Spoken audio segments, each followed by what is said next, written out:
I got no reason to be in this state of need. I'm on a wire balancing tonight. I got my reasons why I'm in this game for life, but I will get at the truth somehow. You can blame anyone else for what you've done. I'm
Good evening, folks. How we doing tonight?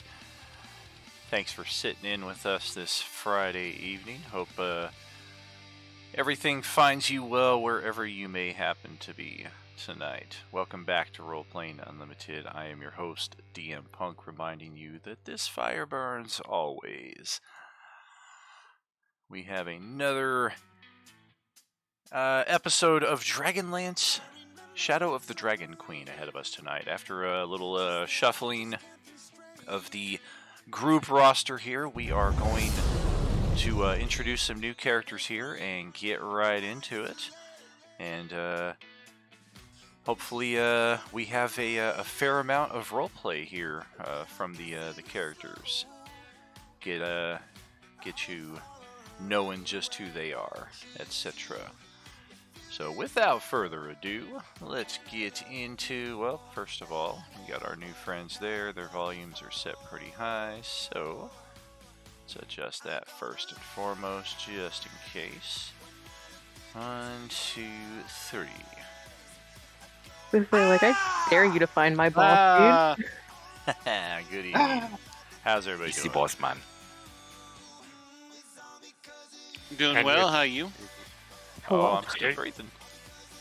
And I was going to say that it's not as taxing on Sir Reginald as it is on Hoakon, because I'm the mediator who's trying to make you two play nice.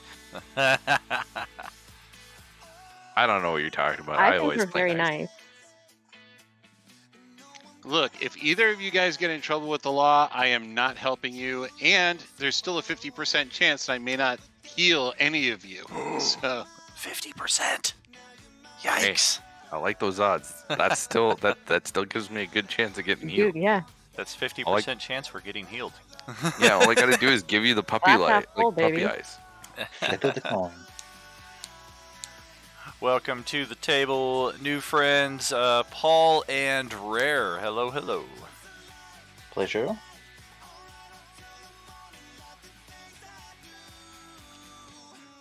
May have stepped away there, did Rare, or possibly still setting up the push to talk. Looks like they're typing, so looks like they definitely hear us. And then, I don't think they knew about the push to talk because they just stopped typing. Gotcha. Yeah, no worries. It'll take a second, but find a keybind that works for you, just so we don't unintentionally get some background noise from anybody. And then looks like Carbonara is still yet to join us here. Bop, there we go. Get that rolling. Looks like they might be in the roll 20 though. That's true, yeah. We do have a full party here in the Roll20. We're just missing one in the Discord. People still claiming seats out there in Twitch land. Welcome, welcome. Hope you're having a good night all. And do we have character tokens all set? I know one of you did. Oh no, the power went out.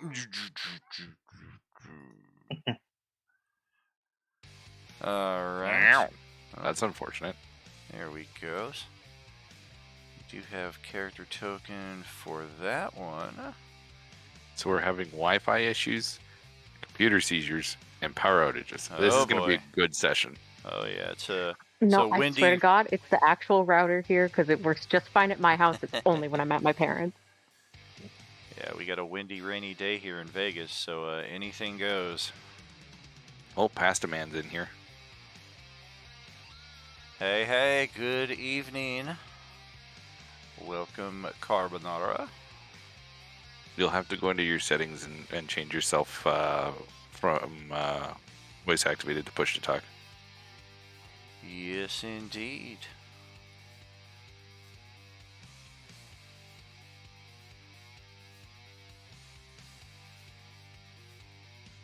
Oh, that is set incorrect. There we go. Some technical stuff here. Usual stuff as we're bringing new character tokens in. Looks like Rare's entire street is out, lights and everything.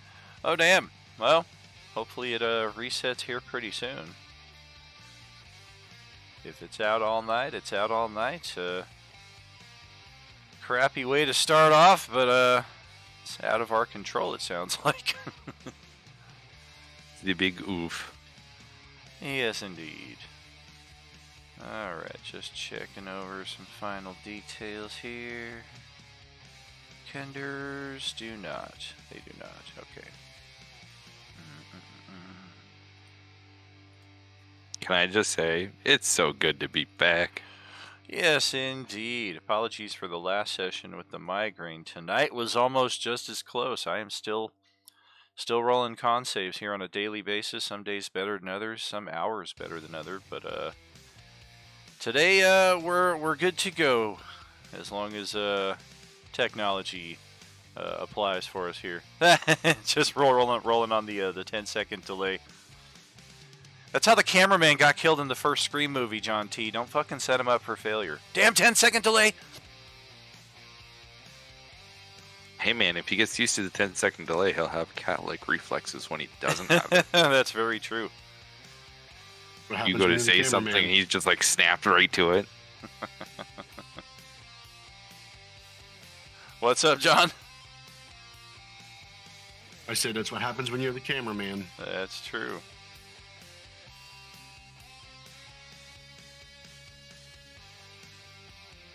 That's entirely up to you there, Carbonara. I prefer the insert key, as it does not interfere with anything I'm doing on Roll20 or Discord, but everybody finds what works best for them.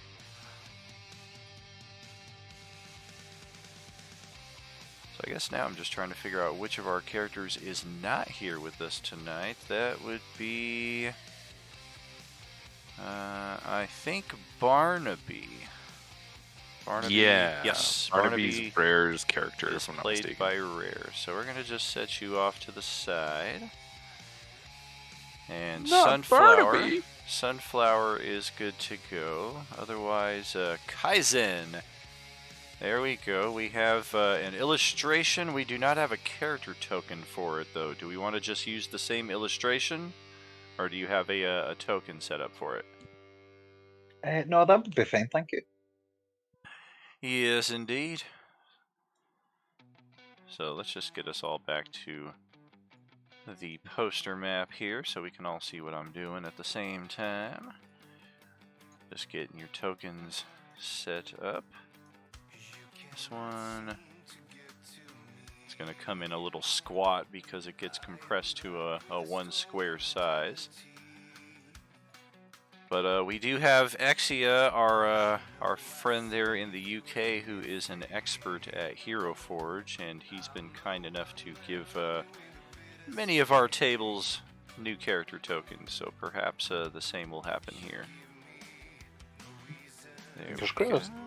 Yes, indeed. Kaizen is, pardon me if I'm jumping around your character sheet here. If it's moving without your permission, that's me. Oh, no, you're fine. No touchy. Dark vision, yes you do. Alright, set that up appropriately. And we'll link Oh, that sure. bad boy Put me to your character between sheet. Don and Justin, the two that are most upset with me all the time for starting shit. Okay. That's like putting the child over with like the two most strictest parents. It's like, you will behave now. Hey Don, you picked up the adamantine shackles, right? Close. You know, I'm the shackles of binding, which are even Yes. more. You know, so I can't even teleport. Dude, I already escaped from a prison. Like, you cannot stop me. Oh man. One of those moments where it's like, I have escaped 7 prisons. Kind I of have hard a to pick a lock. plan You for don't have more. any hands. Just saying. Wow. So now we're going to dismemberment. On 12 systems. I don't need hands to kill. I'm sorry, this is totally out of nothing to do with D&D, but on Helldivers there's a planet called Heath, and I was like, Heath? It should more like be Hoth. Or Colt. Ironically, it was a cold planet. Yep. I'm on after the band. I definitely very much so feel that it was like a little ode to, like a little tribute to Star Wars. What's going on over here? Was somebody pinging a location that we would like to visit? Somebody wants to go to Naraka? Let's do it! Yes, let's go back to I'm alright the with places Naraka. of my hell. Yeah, we can go there.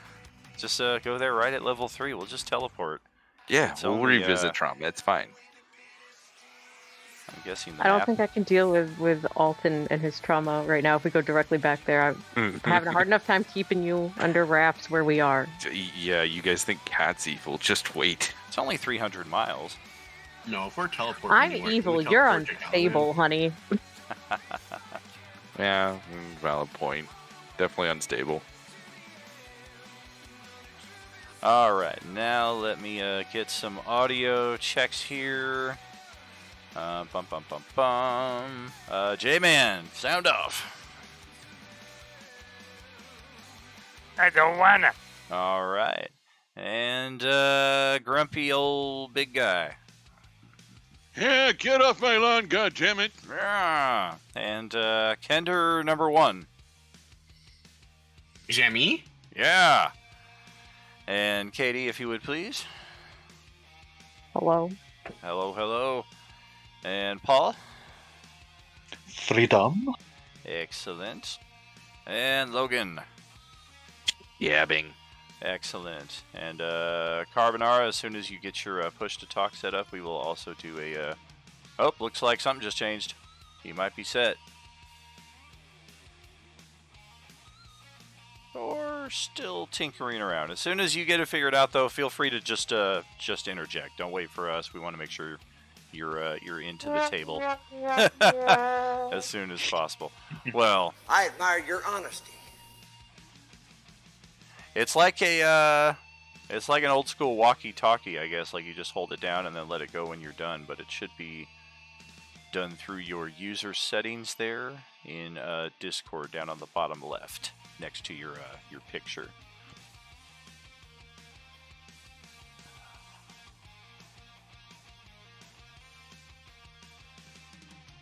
And we'll go ahead and move back to Vogler here.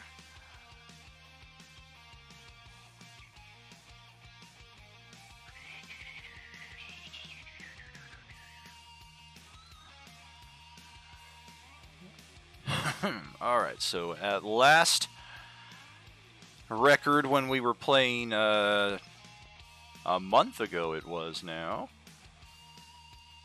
Our primary objective was recruiting the local fishermen and trying to jury-rig our existing boats to accommodate all 300, 400 people, whatever it was, here in the town.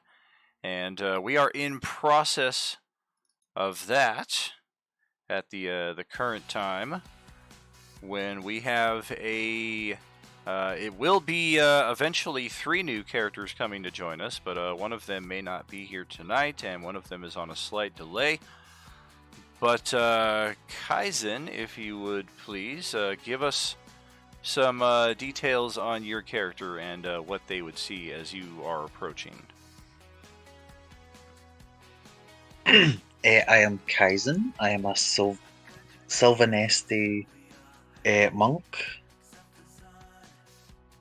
After leaving my family, I ended up with a halfling nomadic among nomadic halfling monks, and they taught me their ways. So I kind of just went into the world to have a look around, travel a bit. Excellent. And I like that fake accent you're using. Yeah. And Don't want anybody to recognise me. which, whatever circumstance finds your character here, whether you just happen to be passing through or you're here for the festival, we can gloss over those details or address them at a later point. Suffice it to say, we are all kind of trapped here in the same fishbowl together, and we're looking for a way out. Let's start with our existing characters and give a brief rundown on what they will encounter when they see you. We'll start off with Nomad here, please. Please give me an extended intro. I would like to take a couple puffs here.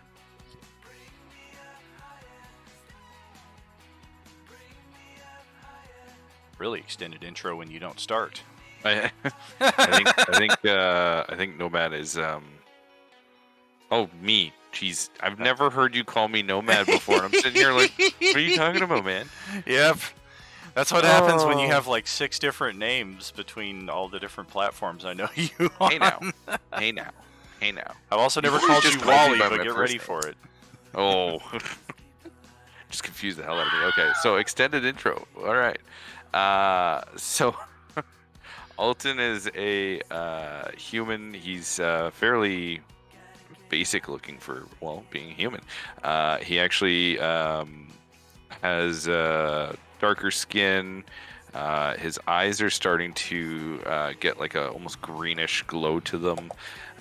He rocks a scimitar, very desert nomadic person looking kind of vibe. He's from the land of the Kerr to the far east and escaped the clutches of the Dragon Queen's army, crawled his way across the mountains, and eventually found his way into this debauchery group. And went on multiple adventures, ended up here because a mutual friend of theirs passed away. And he's very, very broken. He's the local edgelord. Yeah, you've also been known to get into some heated debates with the mayor. Very heated debates. Very heated debates that we should all run away. But you know what? We're staying, so screw it. We're going to kill everything. Yeah, it's like the hot tub scene in the first Young Guns movie. It's 100 against 5. Well, it's 100 against 5. Well, all right then. That's a great reference. I love it. Can anyone hear me? Oh, we got something going Can hear there. you. You're quiet, but we can hear you. Yes, indeed. Welcome, welcome. Let me adjust your volume here. There's also something on your side where you can adjust your output volume. If you're naturally soft-spoken like myself, you can just crank it up to 200% so it comes through a little louder for all of us. But sounds like you're coming through. Input volume, not output. Input. So Oh, Oh, wait, what about now? hey, Much better. fantastic. It may have been because the microphone was pointed like way away from my mouth. That'll help. Yeah. Welcome, welcome. How's it going tonight? Now that I'm getting this fixed, it's better. Sorry, Excellent. I have a 1-month-old, so I was running back and forth trying to get this fixed and my daughter fixed. So Bro. Hey, my daughter's 3 weeks old. Yeah. Same boat. Very cool. Love it. plus the 3-year-old on top. So And My 6-year-old went back to his mom, so I'm okay there. and Ari just had a new baby this past weekend too. That's fantastic. Discord Children, babies. Yay. Loving it. Well, let me get back here. I'm on the wrong screen. But up next, John, tell us a bit about your Kender, if you would, please. Yep. So I'm a Kinder. My name is Esther Comet Catcher. Kinder, nice and small. I like to take things, though I'm trying not to take things. I'm trying to be better than my race. Sometimes it happens. I'm a lunar sorcerer. I'm hoping trying to join this sorcerer cult will help me better control myself. I'm pretty small, pretty green. My character token, yeah, there we go. That's me. I'm not sure, where exactly I plan on being, but I'm trying to make it out in the wild. I actually took a delay on going out and venturing because I was trying to control my urges. So I'm actually a little late to be out exploring the world, but you know what? Got to get to it eventually. But I'm pretty, I would like to think, light-spirited. Not one way or the other too much. Try to go with the flow, but sometimes I got some opinions here and there. But He's also desperately seeking this mysterious elf who I've been intentionally avoiding bringing up, hoping that she would be forgotten. absolutely not. And- I You just need brought her her. And over here we have, just to backtrack a little bit, Alton who just introduced himself. Note that he is down 1 point of psychic damage from losing the argument against the mayor. His brain just kind of went, "Oh God, yeah, she's right." All right, well, but yeah, that's our dude right there. And J-Man in the role of Hoakin. Tell us about yourself, please. Hoakin is of Quellenesti elf descent, so he would be technically considered a half-elf. His human side is from the Abyssinian plainsfolk, the Keshu tribe to be exact. And in his youth, he tried to be a warrior like the rest of his people, but his talents did not lie in that field. He did soon discover that he had a talent for the power of sound and words, the magic that resides within noise and words and sound, or possibly the words of creation or something along those lines. Well, the Abyssinian folk aren't real trustworthy of magic at that time, so they sent him off to the Tower of High Sorcery to be trained. The Tower of High Sorcery mostly trains wizards, so they were a little at a loss on how to train him, but they did accept him and decided to guide him and teach him knowledge, much less magic, as he seemed to pick up the magic on his own. And because he wasn't restricted by the types of teaching they did, he had a lot more freedom and was able to leave from time to time, and he had some adventures with the old friend of all of us, Ispin Greenshield, before heading back to the tower and also having some adventures with the rest of the group. He has finished his initial training of apprenticeship with the tower, and he has been out on his own for a little while, and he is attending the funeral in Vogler, and some bad things are happening now. Now, this is very true. Thank you for that. We will pass it over to the moral compass center of the party, Sir Reginald. I am not moral compass center. I am extreme. All right, I am extremely moral. Sir Reginald here. I am a Knight of Solamnia.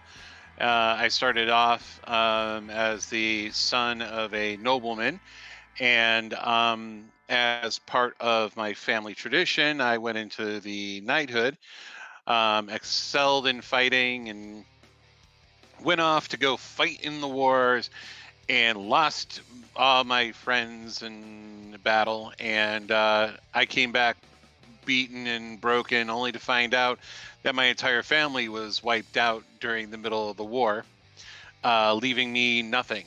So I threw away my armor and started getting drunk, getting into fights, getting into all sorts of mayhem, until one day I had a vision from my goddess, and Carrie Jolith, and she turned me my track and gave me a purpose again. And so I started sobering up. I started living the moral code. I became her weapon, and I have been recently reaccepted into the Knights. And so now I wear the armor again. I carry the halberd, and that's right. If you do evil around me, there's various grades of evil. Right now we're on a quest to get rid of the greater evil, but don't become that greater evil in my eyes. Just warning you right now. Do it.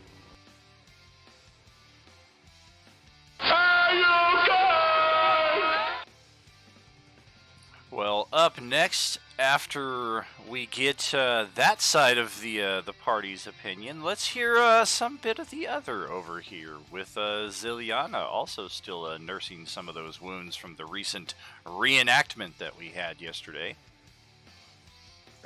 Are you trying to say I am not an upstanding citizen?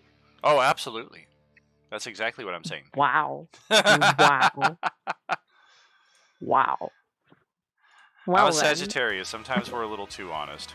I'm a Sagittarius. What does that have to do with anything? I feel like I'm talking to my students, like, oh, you're a Leo, that makes sense for That's Dr. right. Cat. Like, how? What does that even mean? Yes.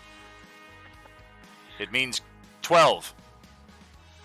Damn it, I thought it meant 42. Fuck. Well, that was last week. Damn it.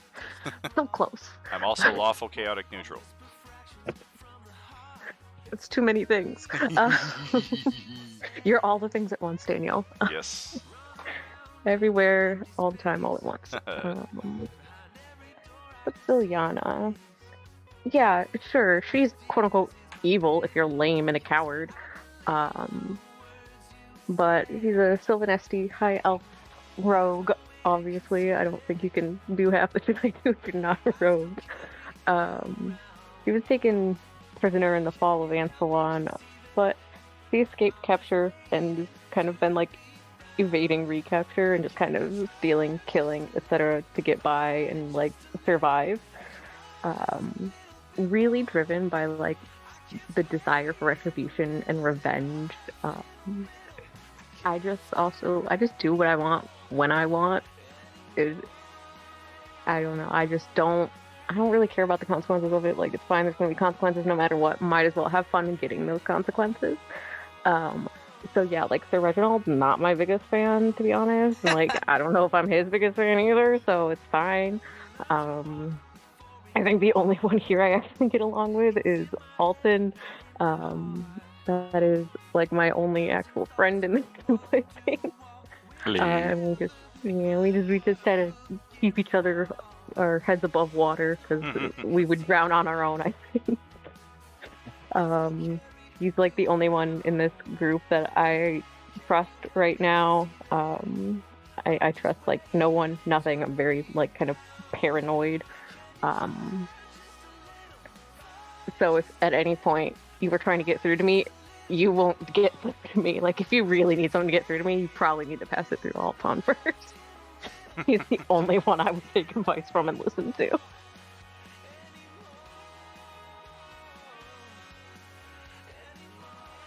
Well, thank you for that.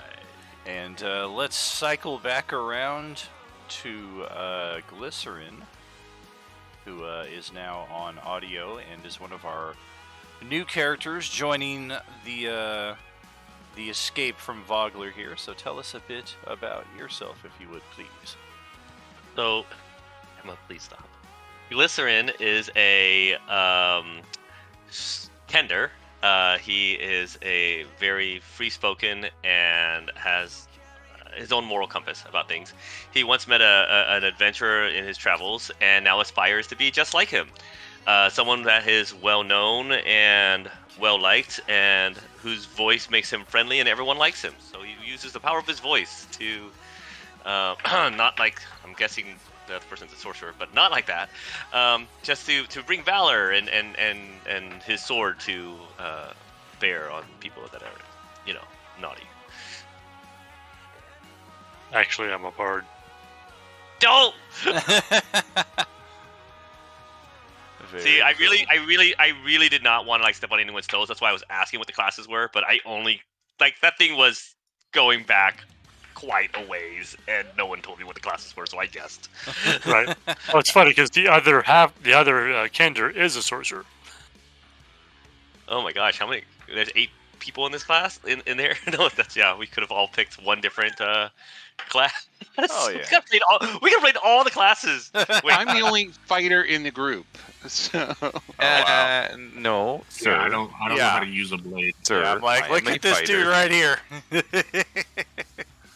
Looks pretty fighterish. no. I meant, I'm the only real fighter in this group. Oh, okay. Wow. And I don't Okay. think we covered Kaizen when he was doing his introduction, but that is our illustration for that. And Barnaby, who's with us in Discord, and hopefully Power comes back on soon and they can join us mid-session. If not, next time around, got a feeling they'll be with us. But that's what we can expect to see there, and I think that is that is a third Kender in the group, if I'm not mistaken. So diverse. Woo! 3 of them. Oh my goodness. You guys make up almost half the group by yourselves. You guys might want to start asserting some authority. Might want to start inventorying your stuff. All right, a lot of back and forth switcheroos here, but we are finally back here in Vogler. Possibly for the last time, because there is a Dragon Queen's army just a few miles outside of the river gate here on the path leading to the High Hill reenactment site. Most of the people in town who are working on the evacuation are doing so down here at the wharf. There is action aplenty all over the town, though. People are gathering up what they feel they're able to take with them. Some of them are being told, no, that's too much, so they're having to return and make some difficult decisions. The keep, I mean, it's an impressive structure. It's got that gnomish catapult device up on the top, but it's not really a weapon of war, and there aren't really any troops permanently stationed here in Vogler. There's the one knight of Solamnia, there's her squire, and then there's a handful of militia members, at least a third of whom were killed during the reenactment, and several others were injured in that fracas. We did get some healing for some of them, so we do have some of our militia back in fighting form.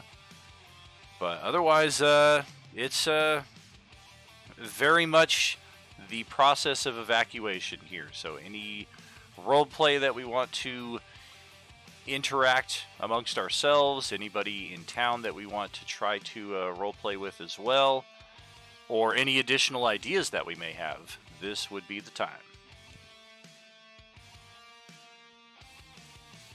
We gotta find that elf. God damn it, man.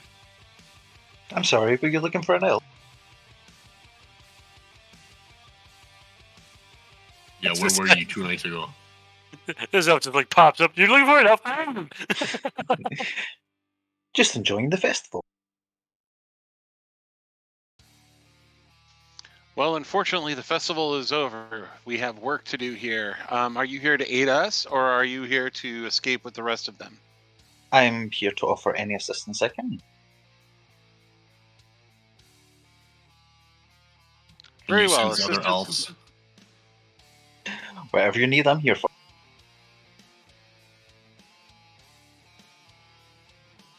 What can you do? Ooh, well, I am incredibly fast. Can jump pretty high. I can, fight my way out of a few scraps. Let's put You him know, up we could against, use a fighter.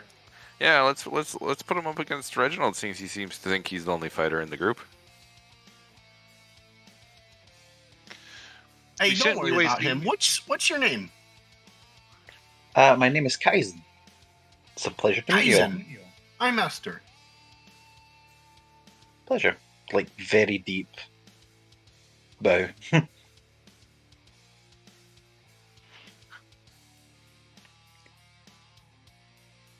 Sorry, my party's pretty busy. They've got other things on their minds. Yes, we need to direct people to the flotillas. We need them to help. We need other people to help build those, and we need to stand guard in case any of them decide to come in early to try to thwart our efforts.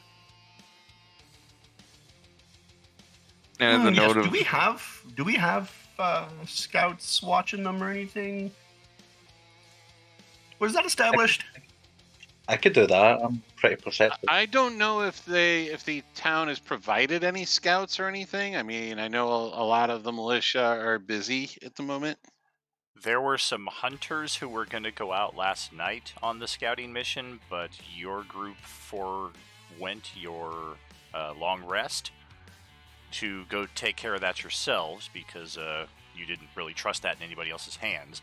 And then, yes, I I think Kaizen might be doing that by complete happenstance, but over here, there are 4 members of the Dragon Queen's army who they're hiding somewhere in these trees.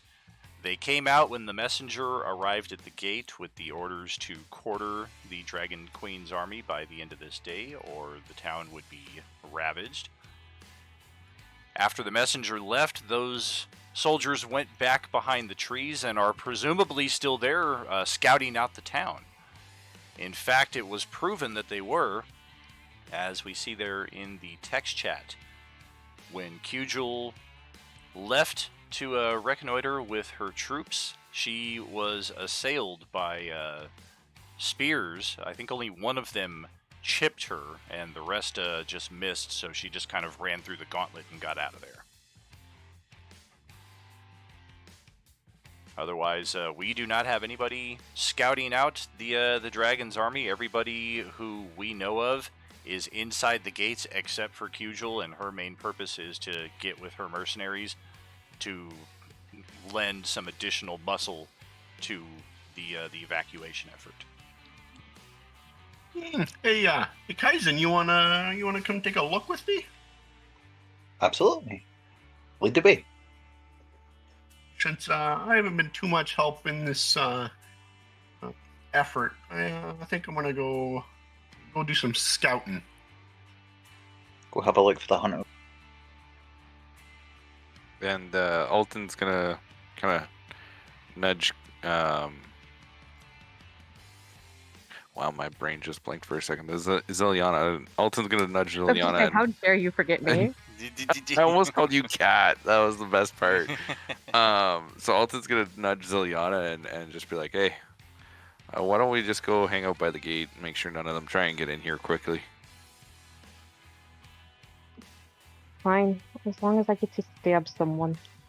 Let's get That's our very likely. character tokens. Yeah, set you up guys here. could keep an eye out up Yeah. top while we sneak through the other side. So Sir Reginald is actually over by the gate as well. As He I wants look- to be ready just in case he needs to defend the town from any invaders. as I Are you gonna get pissy when I get murdery?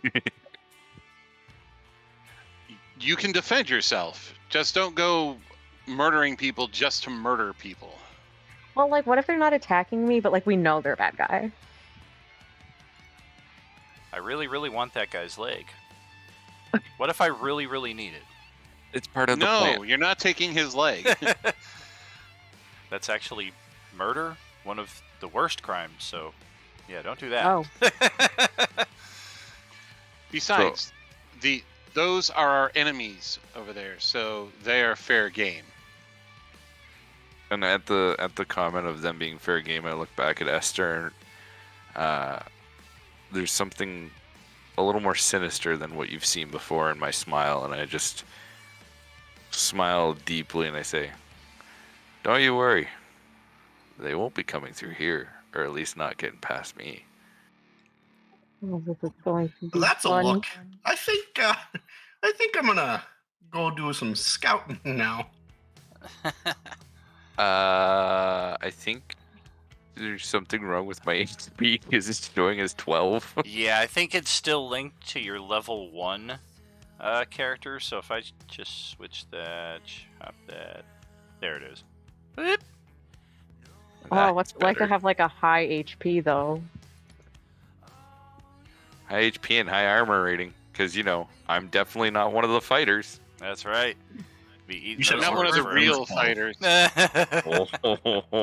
We're I gonna think- deal with I this think another day when we're stabbers not should be able to defending. get some extra something, you know? So do we have this spread out correctly then? We have 2 people who are leaving the gates, and then 3 who are hanging out by the gates, and then 2 who are down here by the wharf helping out with ship jury rigging. Kaizen and I are actually gonna go up past to the side of Thornwall Keep instead of through the gate. Oh, it's That's just, Kaizen that you're talking to, not Sunflower. Sorry, I'm still learning voices here. So is it But yeah, we're Sunflower not who's gonna- still down here by the wharf, or you? I mean, feel free to move out how you Yeah. want. Just trying to understand where everybody's at. So I just didn't want to jump in. I just assumed that my character would be standing there by the gate, kind of like watching with the guards to make sure no one's kind of Sure. attack. Oh, perfect. So you heard my sinister comment. Well, Good. let me move you back up there then. Whoop. So Justin, of course, has made it clear he's helping coordinate this entire effort. So it makes sense that he's down there by the wharf, but he notices the rest of his party is elsewhere. I just figured they're doing other work like me. Yes, indeed. Not everybody is will find this work to their specialty. All right. So for the group of us that are up here, as we're getting set to head out the gates, the guards who live here and are manning the gates are just kind of like, "Are you sure you want to go out there? There's guys up there with spears." So I want to reiterate, Kaizen and I are going to go up to the side by Thornwall Keep, not through the gate, because that's just too in the open.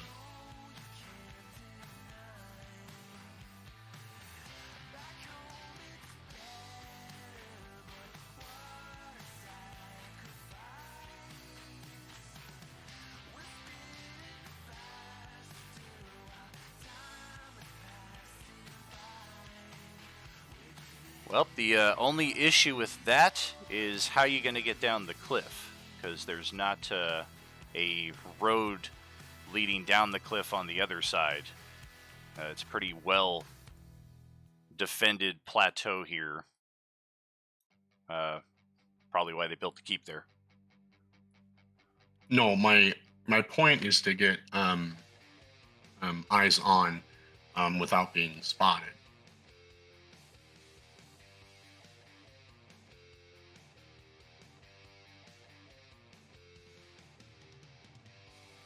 Except for the fact that Commission. if I'm not mistaken, when we traveled, we went up the road to the right at the fork, and then up another pathway onto a hillside, and we could see the army in the distance.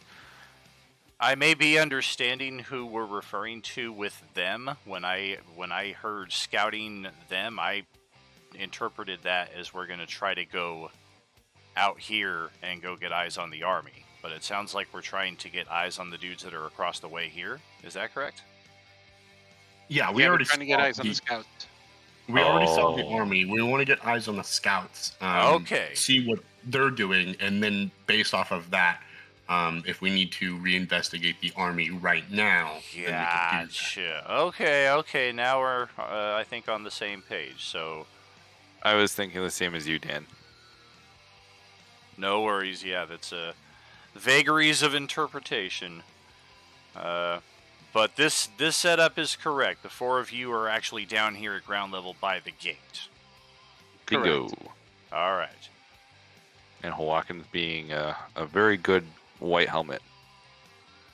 Alrighty. Well, let's just check our notes here. No. Yes, we know the ships are short.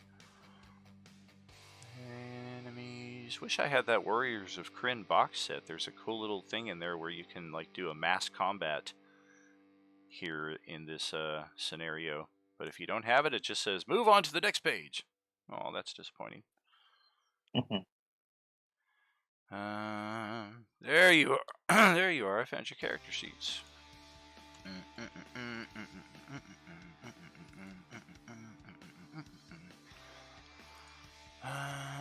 Soldiers. Ah, that's right. Katie knew it was coming eventually. 45 minutes into the stream, Arnold makes his debut. But of course, she's out chasing her dog, so she doesn't even know that he's here.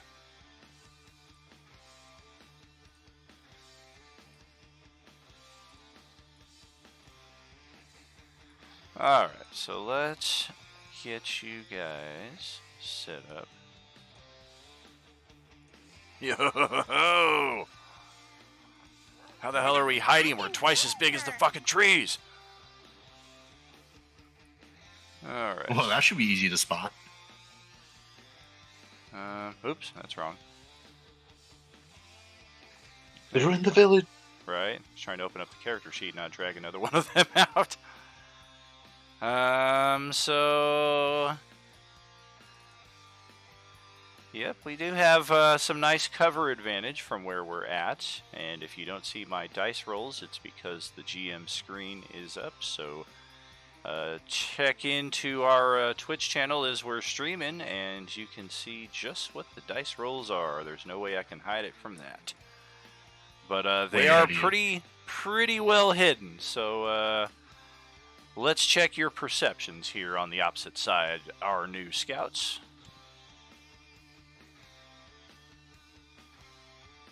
Well, shit. Well, hell. Wait, where are they? Right? Kaizen is convinced that they're inside the keep. There's supposed to be people out there. I know there is. No, you're looking the wrong direction. They're over here. I'm just admiring them. That's a nice Ah, boulder. so beautiful. I like that boulder. Right? Beautiful view here of the lake. All right, Esther is 1 point shy. If you're looking in the Twitch chat, I edged you out with a 20. So you're pretty sure there are people still there. You just have an ominous sense that they wouldn't leave the area completely unsupervised, and that's just too good of a perch for people to not be over there. But you don't see anybody. And just a brief interjection here for Kaizen and Glycerin. If you look at the bottom of your virtual tabletop, you see all those cards in everybody's hands. Those represent inspirations. There are two different types. There's the standard vanilla and the heroic, which difference between is standard vanilla you have to declare before dice are rolled.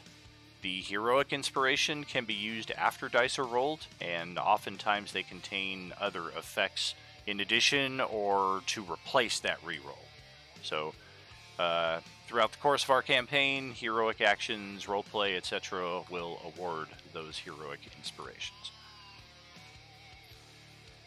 Thank you, I was going to ask. Yes, indeed. And if you're not familiar with Roll20 and your tabletop is completely crowded with all of the player avatars, let me know. There is a shortcut to reduce that.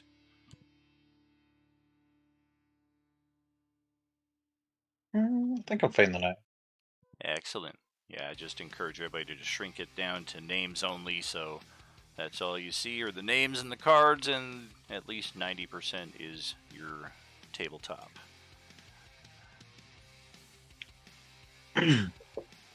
How do you do that? If you go to the settings for Roll20, the upper right, the gear cog, and then scroll down to audio and video, and then tab the video display and change the avatar size to names only.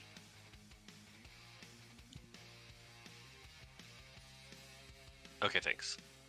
Yes, indeed. Huge space saver. All right, so no indication that anybody is up there.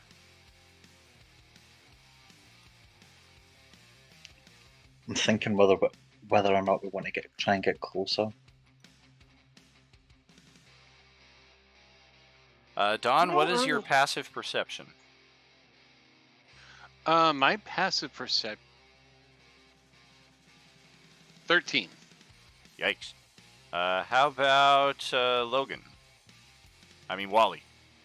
God damn it, man. Pick a name. You pick a name. I already did. It's I'm not either much better. It's just 12. 12. Not much better. It's 1 point worse. That's why it's not much better. All right, let's check Katie's sheet here, because I believe she is still absent, but probably has a 13 passive perception. That's unexpected. All right. Mine's an 11. Yours is an 11. Guys, Yikes. we are Yeah, really perceptive. We're not high level yet. I mean, You it's don't like have to be our high skills level are to not- be perceptive. You just have to have a good wisdom. Sunflower, what is your passive perception?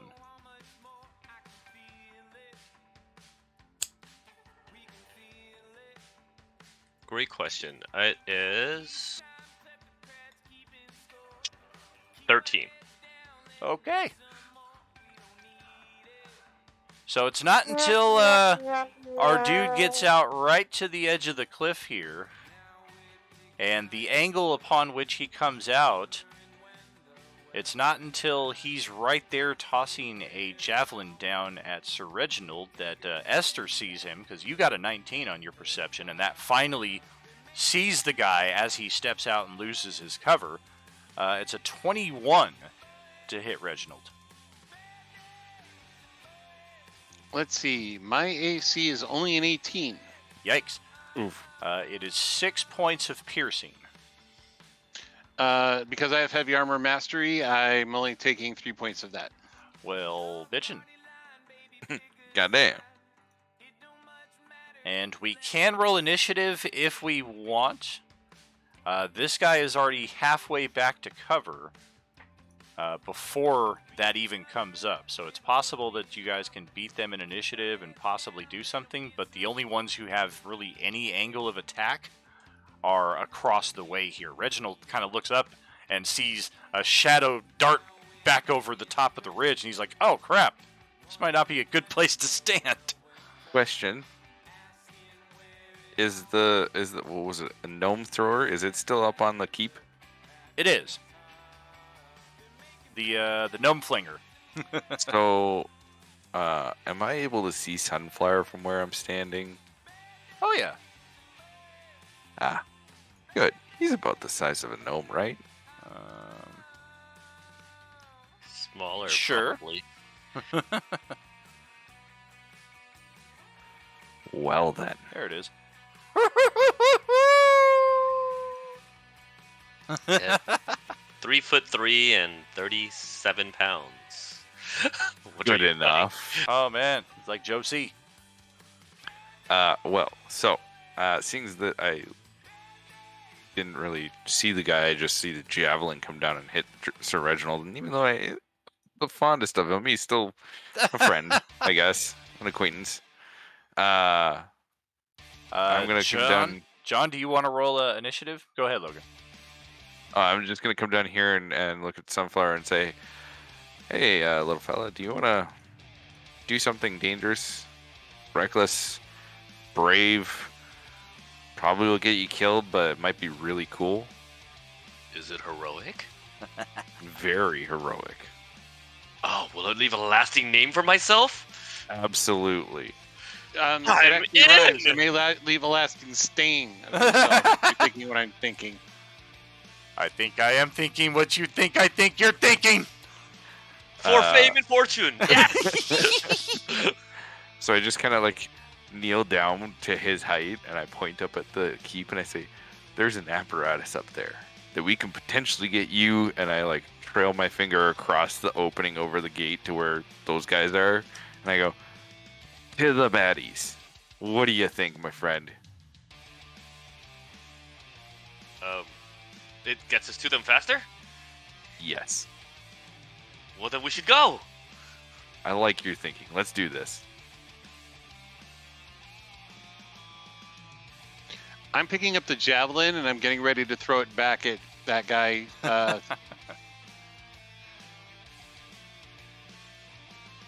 It's especially made But I am going to javelin move that over harnesses here. his I'm going to see if there's limp-wristed any throwing cover style. from the roof.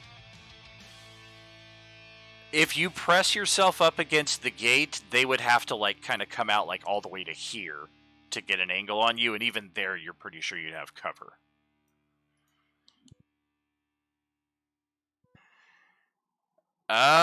If Kaizen will like help steady you because you're like right there on the edge of the cliff, so it's a risky footing. Athletics. I was just about athletics. to type that to hold you.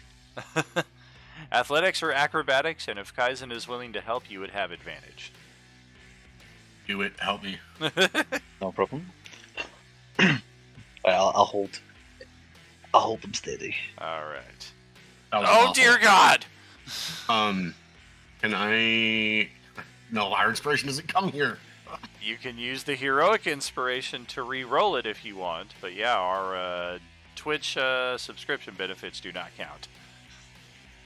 You know what? I'm gonna use it. Oh man, just drop it anywhere on the table. Hopefully you're not giving up a really cool secondary effect. Hopefully it's just like, whatever, I never would have used it. Exactly. Nice. I mean, I can get us over there if you don't mind being carried. Excuse me, how? I can move 130 feet. Pardon? Can we do that? Well, you're already in progress of doing this, so let's resolve this before you fall off the cliff while trying to decide what's the better move. Oh, here we go. Increase your... Okay, I mean, that's not bad, but yeah. Go ahead, do a reroll on your acrobatics with advantage, and we'll take the best My of AC the is four. 12, so a +1 wouldn't help much. Sure. Yeah, mage armor is probably your better friend in that instance. All right, 13 is just good enough. Your heel scrapes the edge of the cliff away, and those of us on this side of the gate can hear some rock tumbling down the side of the cliff. But you are able to make a magic missile attack against this guy over here. Beautiful.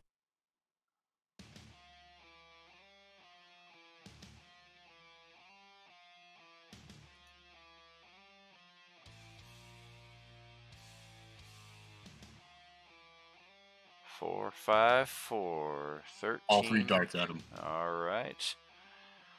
Well, in the distance, you hear, and from up above, Reginald and Ziliana hear a bit more clearly, "Oh, something bit me!"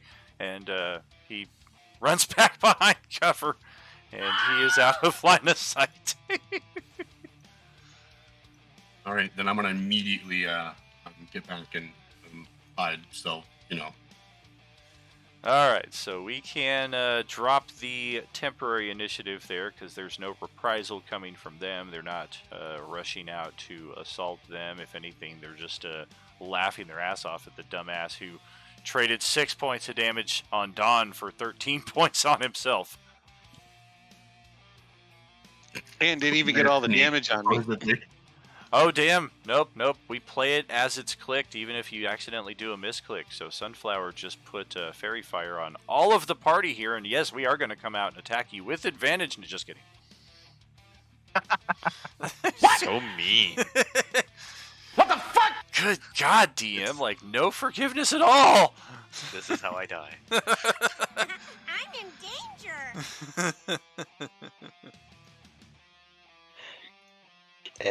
Can I ask how high this cliff is? Say again? Can I ask how high this cliff is? The cliffs are between 30 and 40 feet high, depending on the different spots.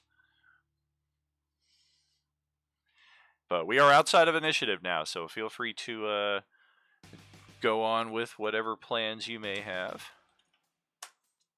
So, looking back at Sunflower, I kind of like gesture to like follow me, and I'm like, "Come with me, my little friend. We'll paint your name in the stars." And your name is Well, I was born Glycerin, but they call me the Sunflower.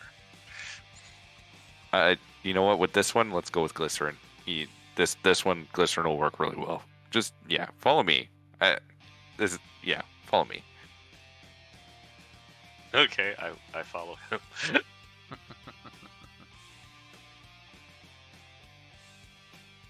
Nice. Definitely get some idea of how far the village spans. It's not the biggest area, but it definitely takes a little while to get from location to location.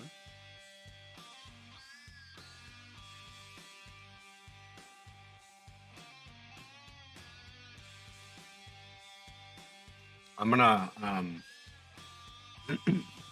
talk to Kaizen and suggest that we scoot up the plateau a bit and see if we can get any better eyes on where we saw that dude run into. Yeah, I'll come with you.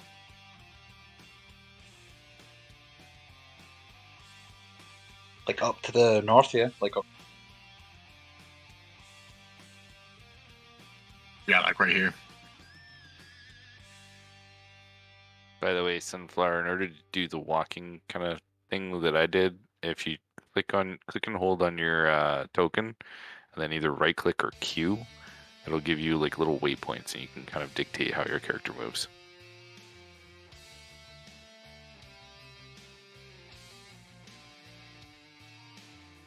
If you so like.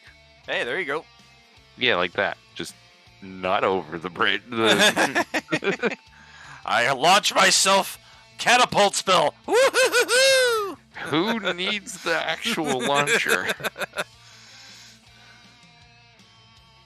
Hey, I mean, if we had the catapult spell, if he was under 10 pounds, I could just yeet him. Oh, jeez.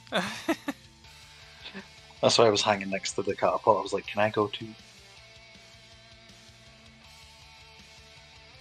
Oh yeah, he's flying everywhere.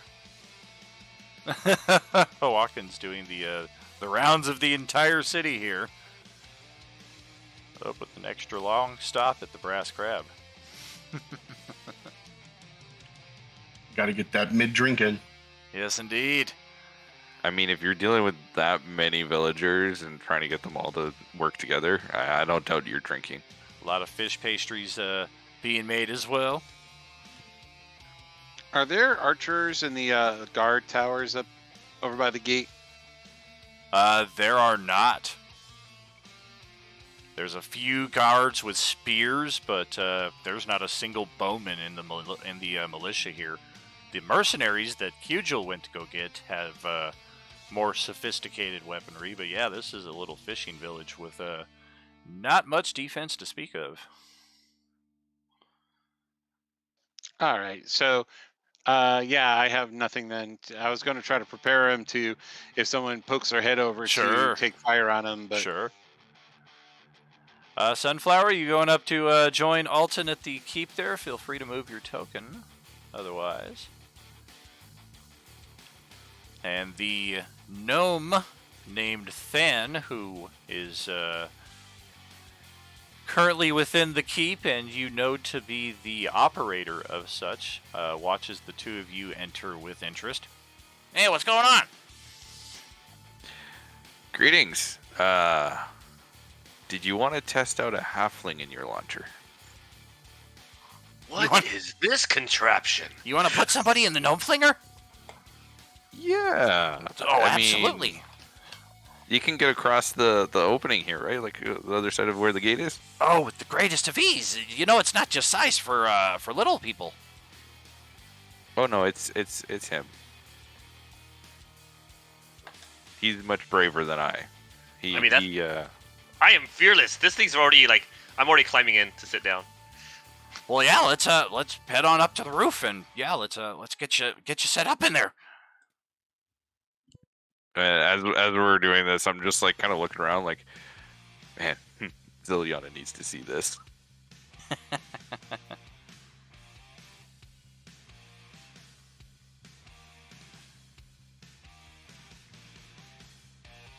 I feel like And she's still let's chasing down roll insight. I didn't realize that was like an opening that I was supposed to respond. Hey, So- welcome back. Wolverine All right. style. I've got my rapier in one hand and my shield in the other. This is great. So I Alton will- and Sunflower, let's try inspiration, please. Okay. Or I'm sorry, insight, not inspiration.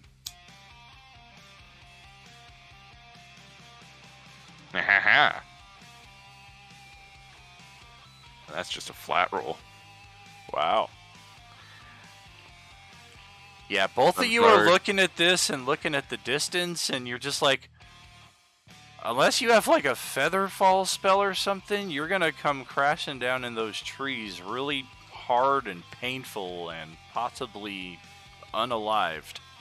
I put my hand on his Someone shoulder. say and Featherfall? I put my hand on his shoulder and I say, I will ensure that everyone will know this story. of Sunflower, the glorious, gleaming hero that went across the gaping opening. I mean, I got it prepped. do we have to go right now, or can I have a couple minutes? I want to compose one final ballad. Is this some scheme behind the scenes so that we don't have two bards in the group and we craft a new character? No, this is honestly my character just like, can I convince someone to do this? Oh my god! What do you mean? I was Zilyana's- already ready. Zilyana's not here to like rein me in, so I'm just kind of going with what I'm going with. It's It just is the two so of us cute too, you think right? I would rein you in. Yeah, it's just you and me up here, man. It's so cute Okay. you think I would try to dissuade you from doing Oh this. no. Glycerin goes off into a long speech about how, for no. glory, for man, for kingdom, and for country, we will be going into this. And I spent the next 10 minutes going into this to inspire the two of us. Oh no. Yeah, there's that part as well. Like, Esther and Kaizen, I mean, most people in town know that there's like 4 dudes over there, and we're only sending one person.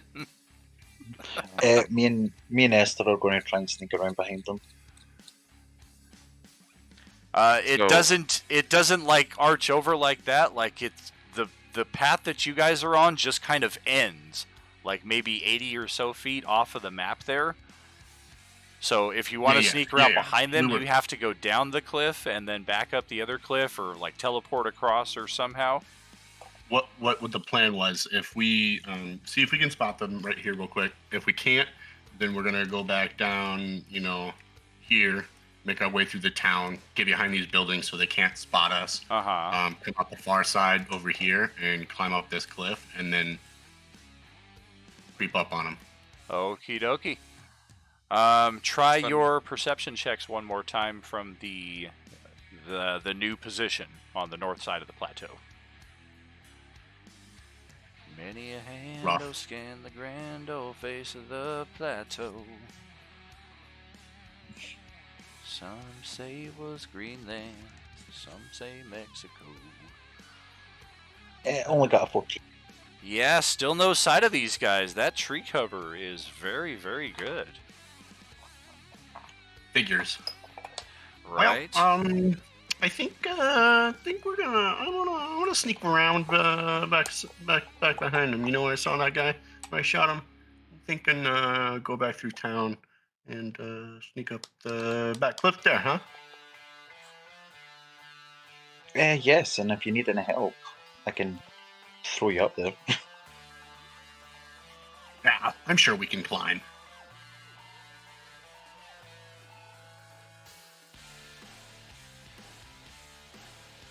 Alright, so we're just gonna make our way back down. Damn for Oh, temp walking past HP. When I'm we walking past the couple, like, what are they what doing? we see. Dan, for temp HP, do you want us to just put the amount in with our regular HP, and whatever it goes over as it goes over? There's a spot for temp HP in your character sheet. There is that. If you wanted to also appear on your token as like a different line, you could just add a separate bar. But if you do use that spot in your character sheet, it'll just like put a plus on your health bar to indicate you have excess HP. Well, okay. Well, okie dokie. Let's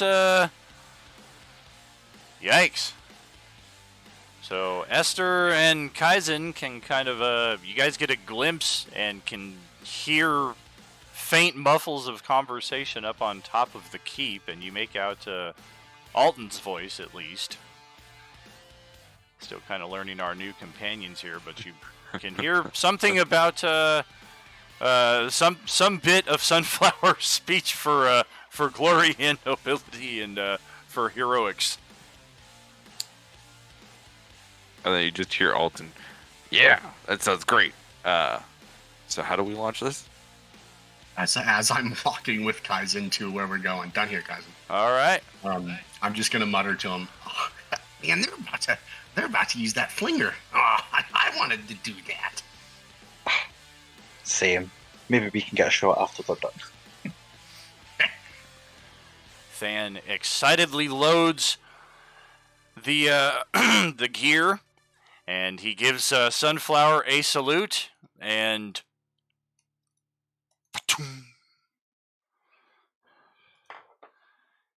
I can't believe we just did that. Oh man.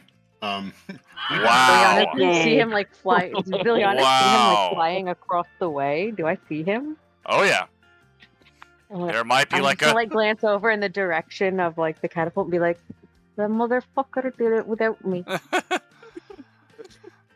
I can only imagine Sunflower was screaming the entire time. I'm a bird. I'm a rock. Why? So I that could have believe I been can fly. that could have been a I lot believe I worse.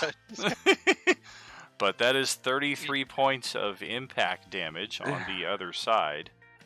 So at least you're not Sunflower- obliterated, but I do believe that is unconsciousness. Hold Yeah. on, I thought the gnome had like a thing that would stop that. Who said so? The gnome said so when he was talking about the fucking catapult.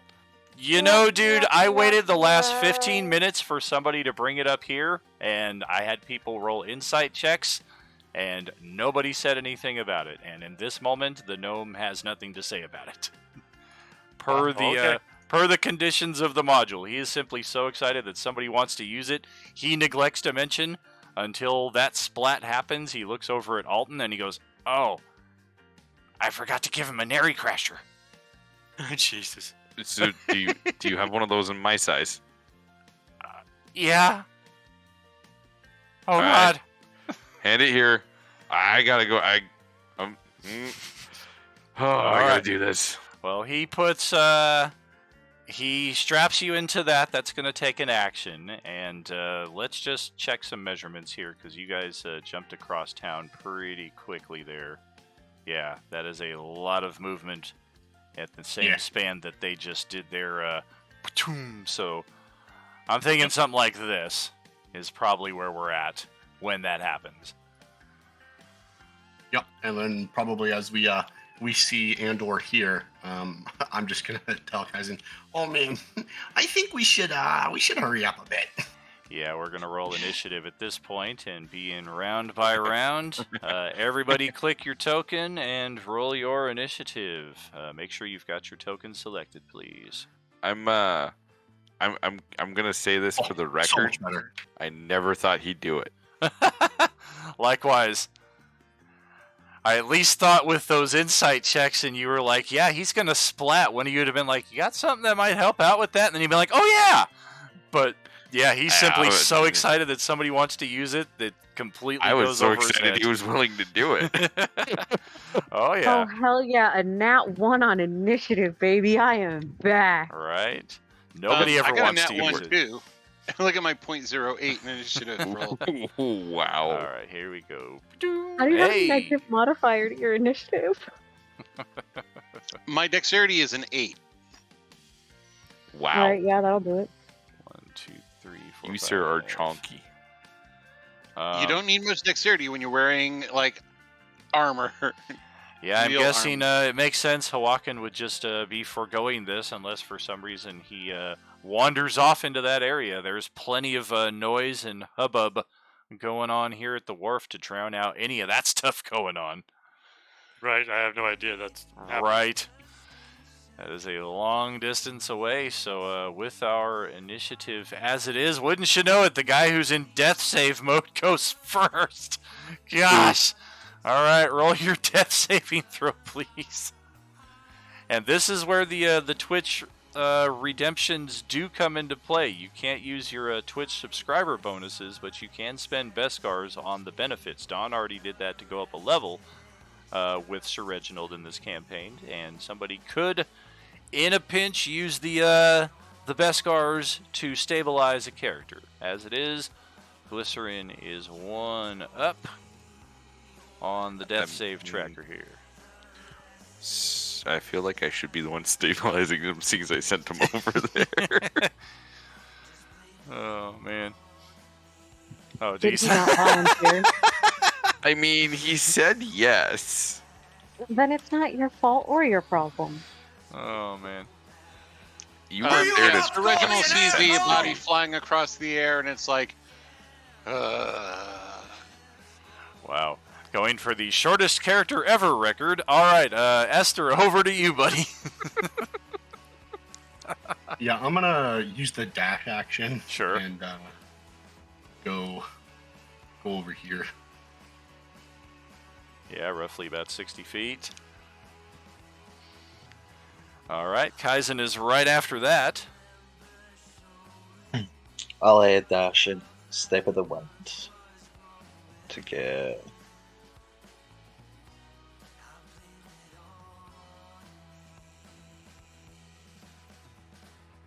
Go ahead, post the Yeah, okay. step of the wind ability there, please. No problem. And Alton will be going at the same time as Than.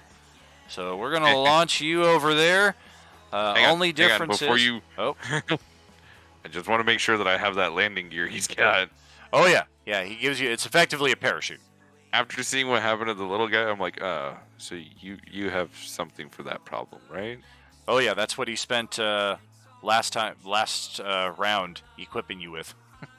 Okay, good. Okay, It's good. How do I it's use this right again? here. It's a Oh my god, that backpack-sized looks device. so wonderful. Right, it holds a balloon-sized parachute. If you fall, you can use your reaction to deploy. Once deployed, it rapidly inflates. You descend 60 feet per round, no damage. When you are 10 feet away from the ground, roll a d20. If you roll a 5 or less, the parachute gives out and you begin to fall normally. Wonderful. That's great. Considerably better than the way that Sunflower went across. Well, yeah. All Yeah. right. Gotta love the detail they put into the module here, and the fact that the only one who remembered they existed was all the way down across town. Well, he is the smart one too. That's true. Yes, Also- apparently. I mean, I just wanted to use it. I wasn't sure if you even had material for it. I wanted to use it. All right, so we're gonna kind of randomize your location here, and I think I have. Didn't they give me just a generic battle map with this module? They did not. But we have plenty of assets here with role-playing unlimited. Give me just a sec, I'll put a map together. Woohoo! Add page.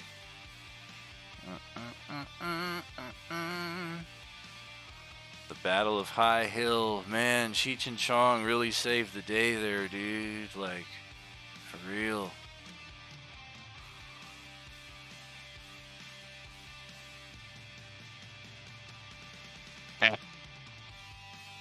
Quick encounters. Forest Pack.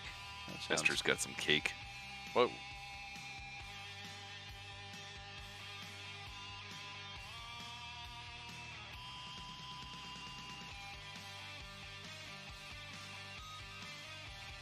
None of those work.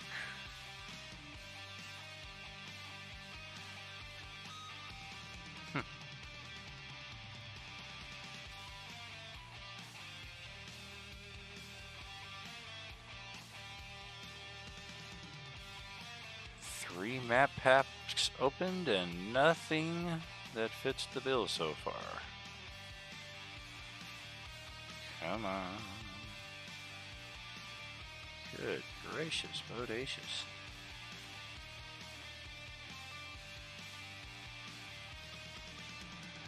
Don't you have any light clearings? Everything is like heavily infested trees.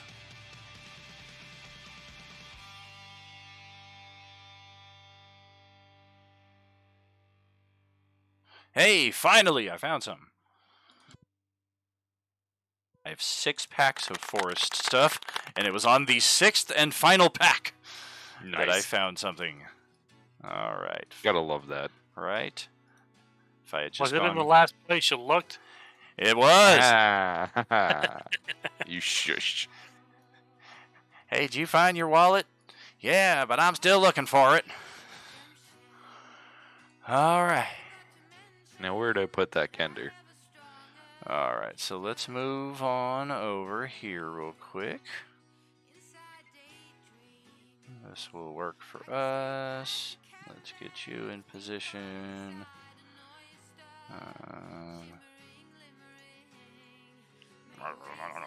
Scrabble, scrabble, scrabble.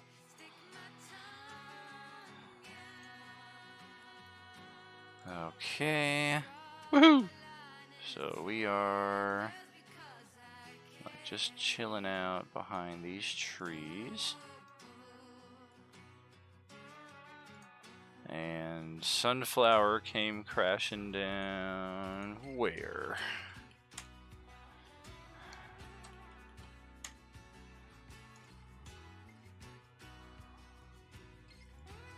Oh, actually overshot. Landed way up here. And Alton is going to come down. Oh, something like over here. Now you said I have to roll for my landing, right? Correct. Yeah, roll a die 10. I'm I'm sorry, d20. Before I do that, can I use my vanilla card?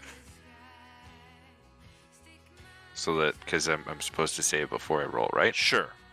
Oh, okay. It's only a 5 or less that it'll be bad, though. I'm not taking that chance with this. All right. I'll be honest. All right, so go ahead and roll a flat d20.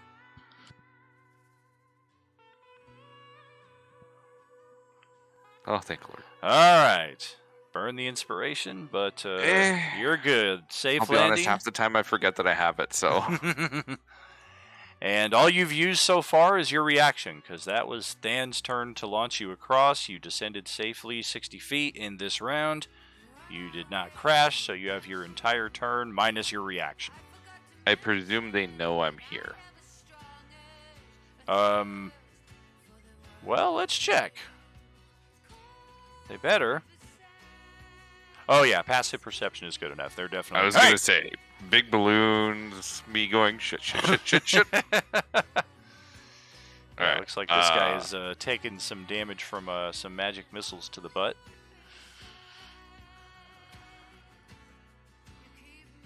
Okay, so I'm about 50 feet from the closest.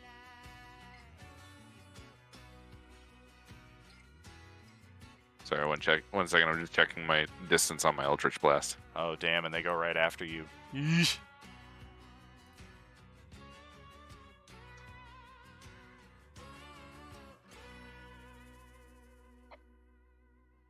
Okay, perfect. Oh, shit, my bad. I forgot somebody. There's more? Now that you're Oh, wait, over here... There's more. Oh, shit. Oh, God, yeah, this is like the most intimidating of all the motherfuckers. I mean, look at this intimidating token. So intimidating. Well, I presume I can't really easily see him because he's behind the tree. Correct. Well, I feel sorry for the other dude because he's injured, so I'm going to use Toll of the Dead on him. Aww.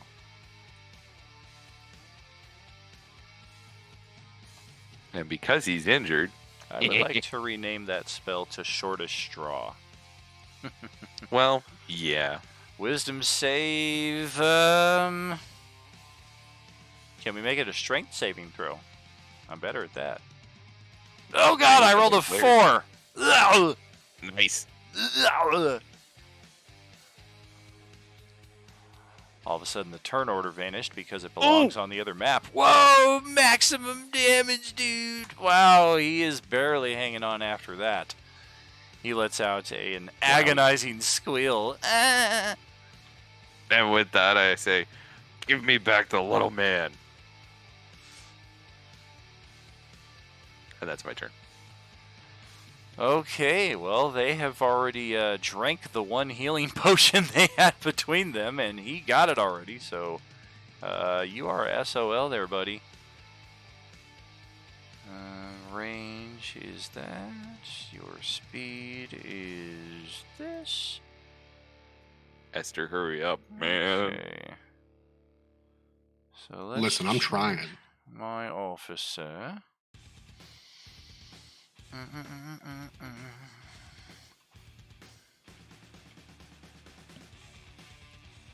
There you are.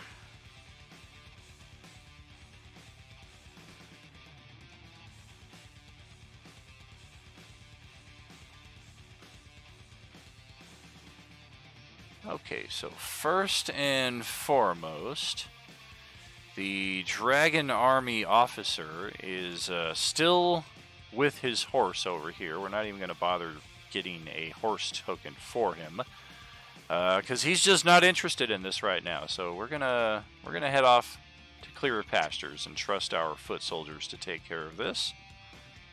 So later. And the Dragon Army soldiers themselves, they shall move into position. Oh, that's too far. Get your ass back here. You move too far too. We're gonna get into the trees. He's using the trees. And this guy as well, just no real cover there. He's just kind of under. If you were above him, he'd have cover. Dylan, you son of a bitch. That's right. What's the matter? See, I got you pushing too many pencils. Well. Okay, here come 4 spears, all in your direction. I'm ready. Not actually. Please don't hurt me. 2 of them are normal, 2 of them are at disadvantage due to the range. The 2 guys in the tree are just a bit far. So we'll start with them. Disadvantage. Oh my god! A 23 on disadvantage, a natural 20 if I had advantage. So that is 8 piercing. They did not take the time to light these javelins on fire, otherwise there would have been an additional 4 fire on top of that. All right, I appreciate that. Quick question for you, Yeah. mechanics-wise. Yeah. Reactions. You've already Things used that I yours. used. Yeah, because it doesn't reset until my next turn, right? Correct, because you've already used it on this existing turn. It would have reset on your Right. turn. Okay, I just wanted to clarify. Sure. So 8 piercing from that. Second disadvantage javelin flies in with a mighty 8. Negative. And then 2 javelins with normal value. It is a 10. Oh god, and a 21. What? Okay. All right. Well, the second one hits. So 4 piercing on that second strike. Correct. Start of turn. That will do it for the Dragon Army soldiers. We will head back to Vogler, where we have other party members not quite as close to the combat here. Ziliana is up first in that category. Yeah, I don't know if Sylviana's feeling inclined to help if she didn't get to fly in the Participate thingy in the first. yeet? Yes. How dare you think I would not want to participate in the yeet? I'm Yeah. sorry. I didn't think you were actually back. I don't think I was when you initiated it, TBH. So, like, not on you.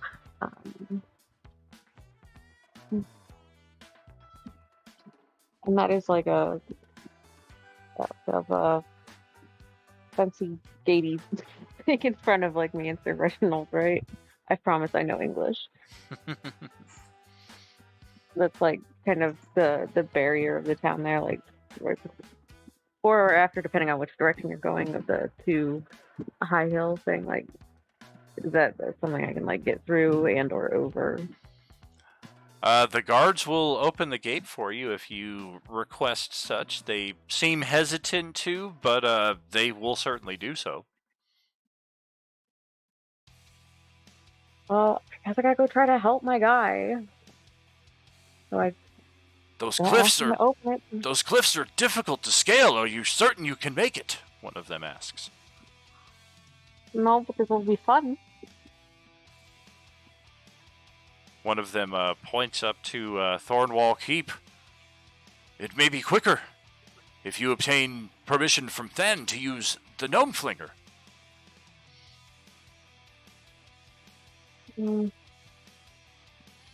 Quicker.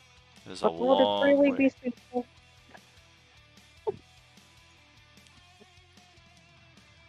Oh, very well. Unless I can start scaling stuff to get there quicker.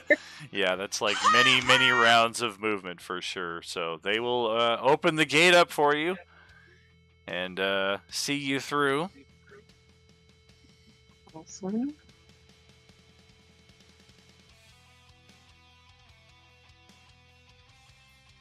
And they will close the gate behind you. Unless Reginald looks like he's about to follow, because he's right up next. During this entire time, do they have any ladders that would reach the top of the cliff? None that are that long. Their longest ladders are 10 feet.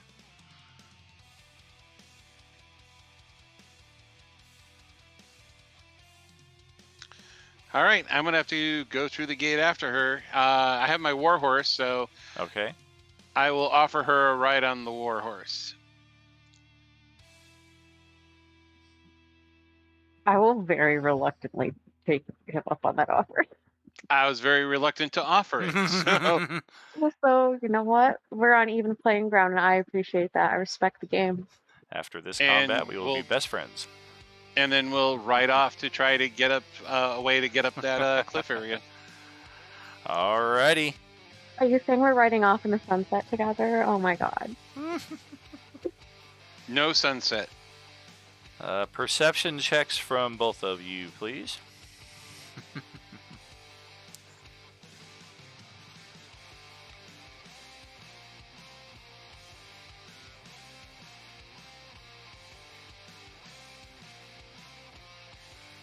Yeah, there is little to no way this horse is going to scale this cliff.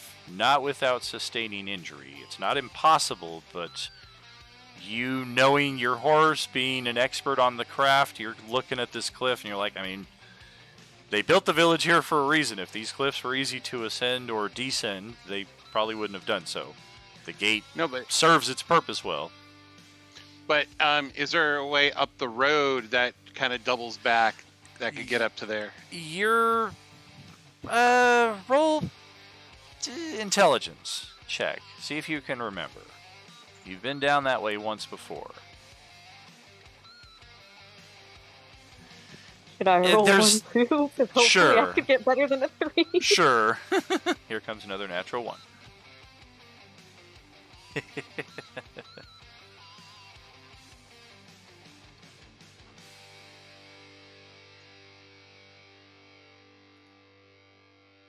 Hey. Not great, but better than a 3. Yeah, absolutely. You're certain that it will at some point. It's just if you've got the horse and can make up the ground, the quicker path will be to go to the keep and get into the Gnome Flinger and toss yourselves up over that way. Because it's probably at least a mile up the road before it may offer some chance for you to get up there. All right, we'll head to the keep. Well, hold on. On a scale of 1 to 10, how difficult we talking climbing up this cliff for me? Not gonna risk the horse, but- DC is probably between 15 and 20. Mm, So, not impossible, but difficult. yeah, it'd be a lot easier if we weren't level 3. So yeah, I'll go over to the keep with my boy Reggie. Don, go ahead and move the appropriate distance for your steed, and then Ziliana can follow along there. I'm sure it's about what's the warhorse speed? 40? 60, I would guess. 60? All right, that would be about 120 then at a full gallop. Yeah, that's much, much better. Warhorse speed is 60 feet.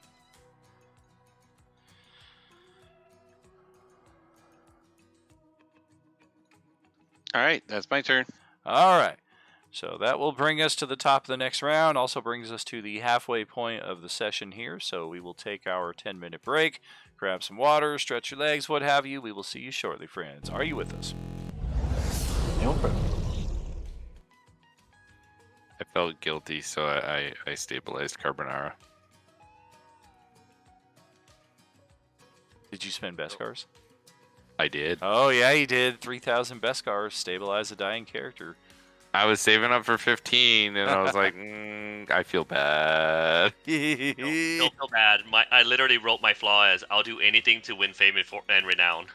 Nice. So literally, you given a peer pressure, and my character is just like, hey, you should do it because reasons.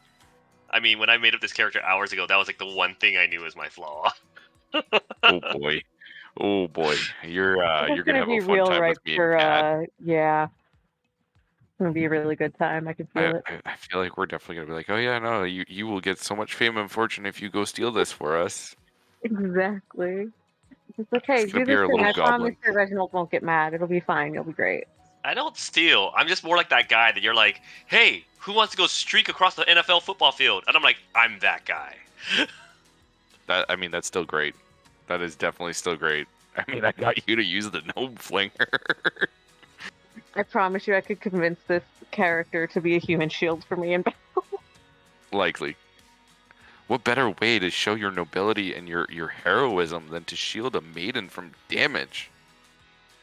Ooh, so true. But we're saying Alton's the maiden, right? Yes, definitely. You should see his flowing hair.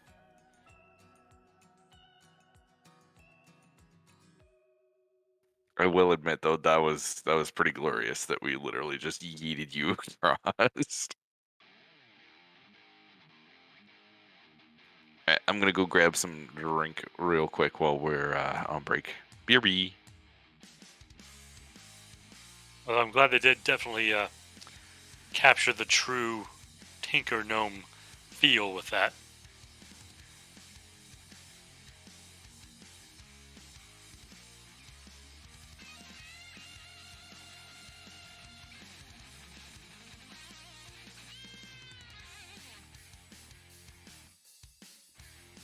I mean, yeah, that thing looks pretty cool. Well, just the fact that it, can go horribly wrong if you're not careful.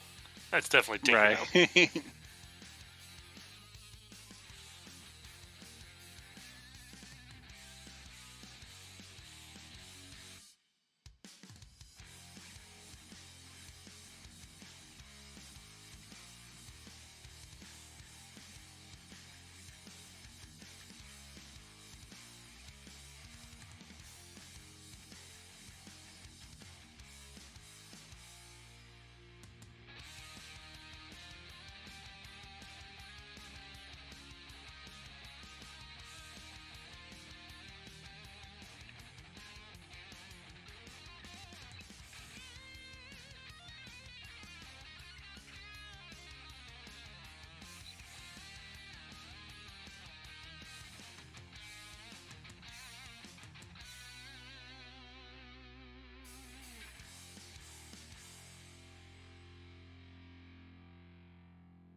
Apparently, Dan doesn't think we're gonna hit level 4 tonight.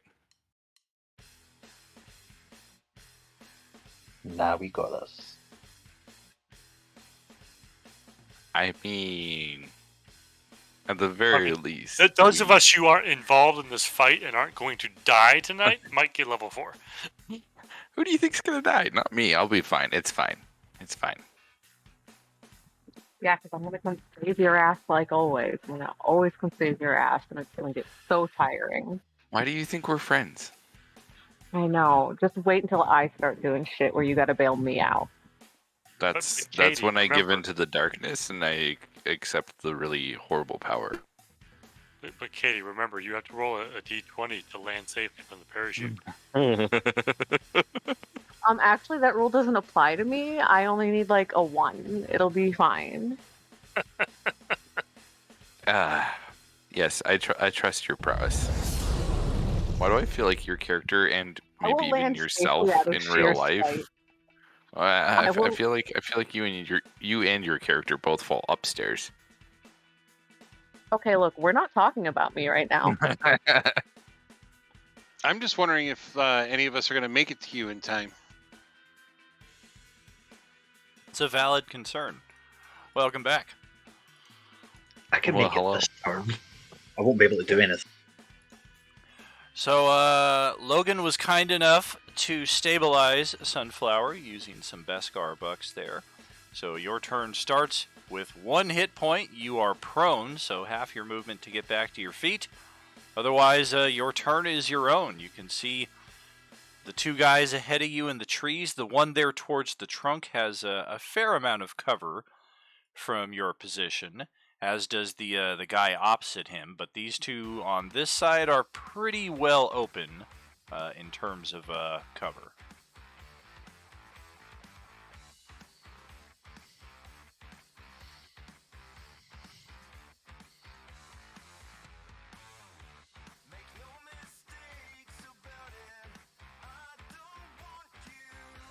Is Sunflower back with us? Are you deciding on your turn? What's happening?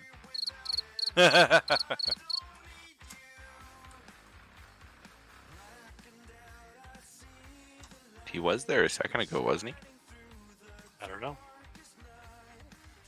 Brett's not Carbonara. back from the break yet. $5 says it was the kid. Well, shit. Wait, mean- so a Beskar stabilization is like a natural 20? Correct. Oh, cool. Yeah, it stabilizes the character with natural 20 is how we play it. Nice. No reason we gotta waste the time though. Esther, why don't you go ahead and take another round of movement? Kaizen right after that. Okay. So we practically said climbing up this cliff would be difficult, and our best bet is to take the thrower or launcher. Right? Correct. All right. Well, I I'll guess go. I'll take. What'd you say? I was just going to say I'm going to try and get up the wall.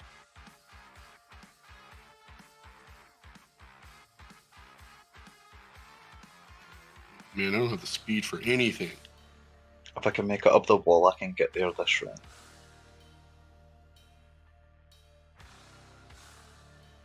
You got rope? Let me check.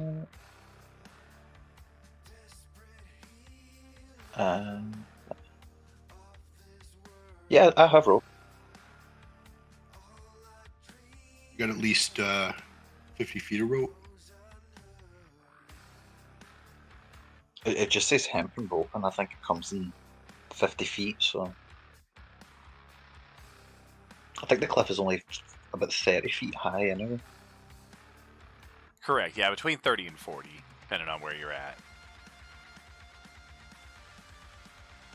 Just kind of use Well- the size of the cliff wall to determine, like, areas like this would be more like your 30, areas like this would be more like your 40. Something like this might be even like as much as 45. Well, I was thinking then if you can climb up that wall, you can drop that rope and pull me up. Yeah, I'll go a try. Right, then I guess I'll just move 60 feet closer to that wall. Okay.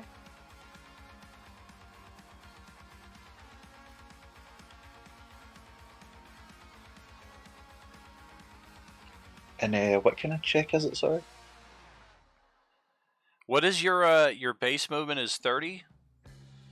45. Oh, 45. Yeah, that makes a difference.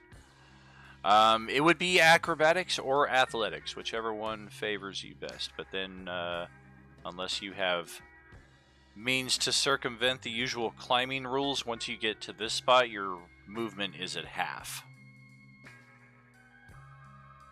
Hmm. Let me have a look.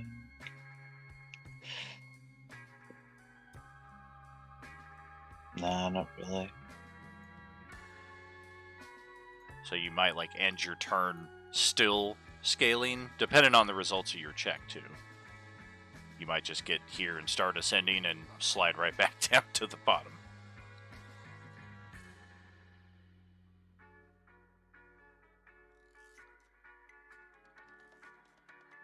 Well, I mean, if you do that thing again and use a key point, and you've got 180 feet, and you take, what, 90, 100 feet to get to the wall, so then you've got another 80 feet to climb, so then you can actually move up 45, so if you make the check, you should be able to make it to the top. Wouldn't it be 45, 45, and 45? That's 135 feet of movement. Plus, I guess I'm climbing is at confused half on it. speed. What's that, Joe? Because it said he can use the dash action as a bonus action, so then couldn't he... Correct. So it's Can you 45 only use feet the- to move. 45 So you feet can only as a use the bonus. dash action once. Well, you can use the dash action twice. That's what rogues do as well with the bonus Right, that's what I was action. saying then. If you use the dash action twice, then you've got 45, 45, 90. Another Well, no, 45, it's- 45 is 90. If I can make the check, I can probably Well, make it up a little. Here's how the action economy works. You do the movement, which is 45. Wait, I forgot you have to climb. I forgot you have to... Mhm. Beyond actually climb. beyond any of that too, it's not two separate 90-foot movements. Even if this were just a straight shot across a race course, it's movement 45, dash action gives you another 45, and then if you use your action to do another dash action, it's another 45 feet of movement. The dash action just gives you your movement another time. It doesn't double the existing movement on top of the single movement you already took. Okay, I got you. So Yeah. at Yeah, 135 feet of movement from roughly like here, where he was, we're looking at, like, to get there, 70 feet, and then to get to the top, it's like another 30-ish feet up the cliff. So it's possible you could make it up there, depending on the results of your check. And here we go. Well, geez, yeah, that'll just bypass all of that, and you will make it right up to the top of the cliff. Let's get your token over to the next map. We already know which direction you're coming from, Just Superman jump right up the cliff. right? So that's effectively your entire turn to get on to the next map. Just a brief peek right here is where you will appear at the far south corner of the map there. Esther already took his turn to get to where he's at. Is Sunflower back with us yet? Yeah. All right. So we skipped your turn there briefly to let the people in town take a bit more movement, but you are at the top of the initiative. And as we were saying, Logan stabilized your character with the Beskar Bucks on our Twitch channel, so it's like you rolled a natural 20 on your death save. You have 1 hit point, you are conscious, you're prone, so it will take half your movement to get to your feet. Otherwise, your turn is your own. Oh, I thought when you said I was stabilized, I was still at 0 hit points. Oh, gotcha. Yeah, difference between normal stabilization and, I guess, heroic stabilization. Okay, well then in that case, I cast heroism on myself.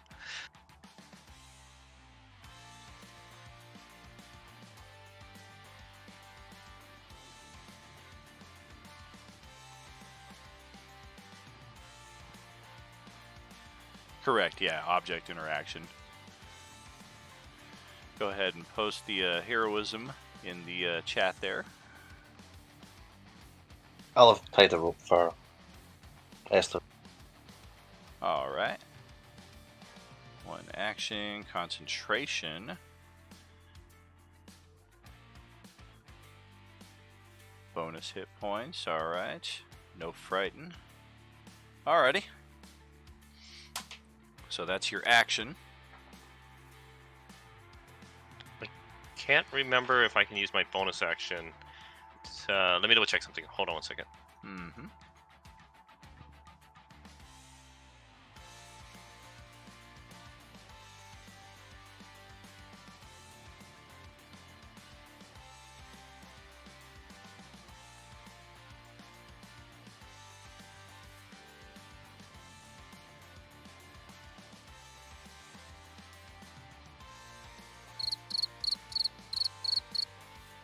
I'm sorry. Okay, I'll just get my turn. Sorry, I had to. What?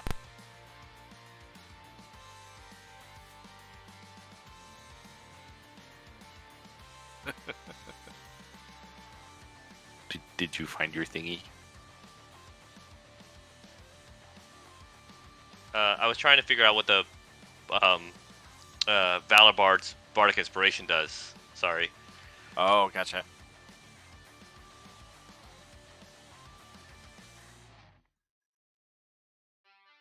If it's a feature on your Roll20 character sheet, you can just click it and post it to the chat log.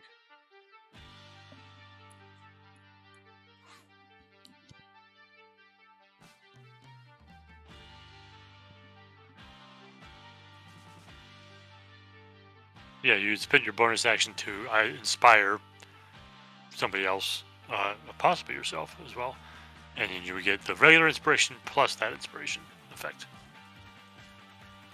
Interesting. I guess I can't see Alton around me from here, right? I think they just have to hear you. Scream. Okay, then in that case, I scream, Alton, save me! And I give him a Bardic Inspiration. I'm over here! I hope you're nearby. For all you know, he's still on the other side of the freaking the path there. All right. Any movement for your character, or are you gonna stay there? I just stand up. All right. So we've already done that. We've already done that. We've already done that. That'll pass it over to Alton's turn. Wunderbar. You are inspired. I'm inspired. Okay. And his inspiration does something slightly different, right? Does the normal thing, and alternatively, when you roll an attack or an attack roll is made against you, you can use your reaction to add that number to your AC. Ah, very nice, very nice. Okay. Okay, so this dude here in the tree, I can't really easily see him, right? You can see him, he just has cover. Gotcha. Okay. Alright. Well, I'm just gonna cover some ground here real quick.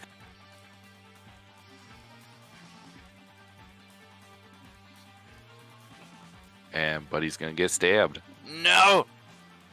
I'm gonna You can use also add separate that to customer. damage. Oh wait, that's that's Veger. Or Vedger. Everybody keeps calling him by their own name. I got his name wrong now. He's just a Vedger, man. He veggies. Go ahead, do your thing.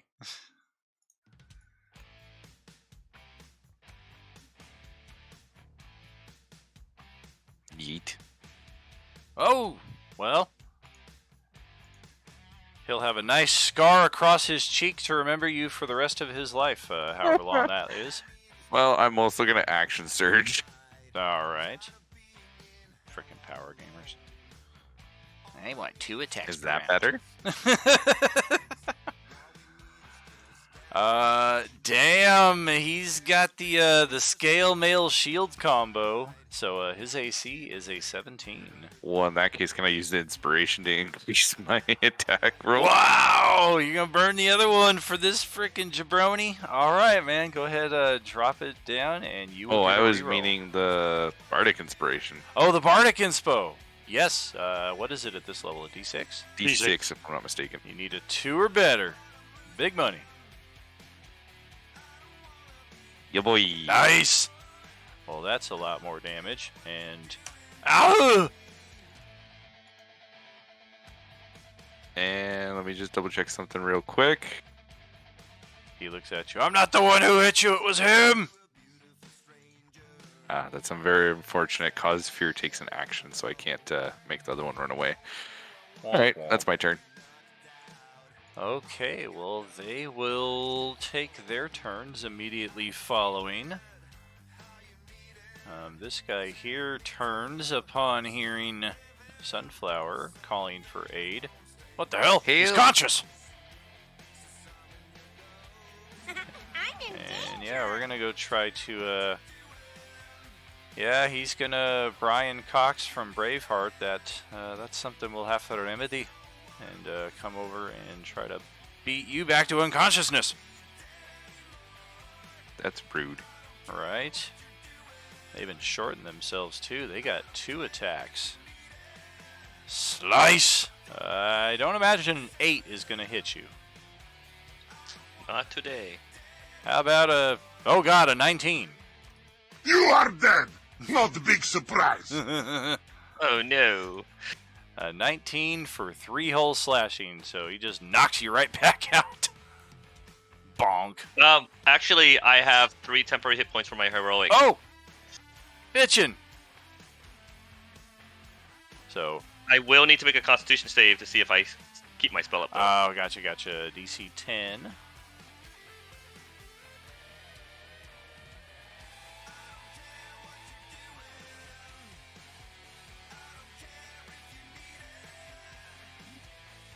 Oh, damn. There goes the spell. And the other 3 are going to gang up on Alton here. Bring it on. Kaizen is far enough away that they don't even notice him scrambling up the side of the cliff somehow. But I actually forgot he was there, to be honest. I'm hiding. This one will go first, and welcome to the first of a few Role-Playing Unlimited house rules for those of you who are new to the table. This is called the Loose Flank.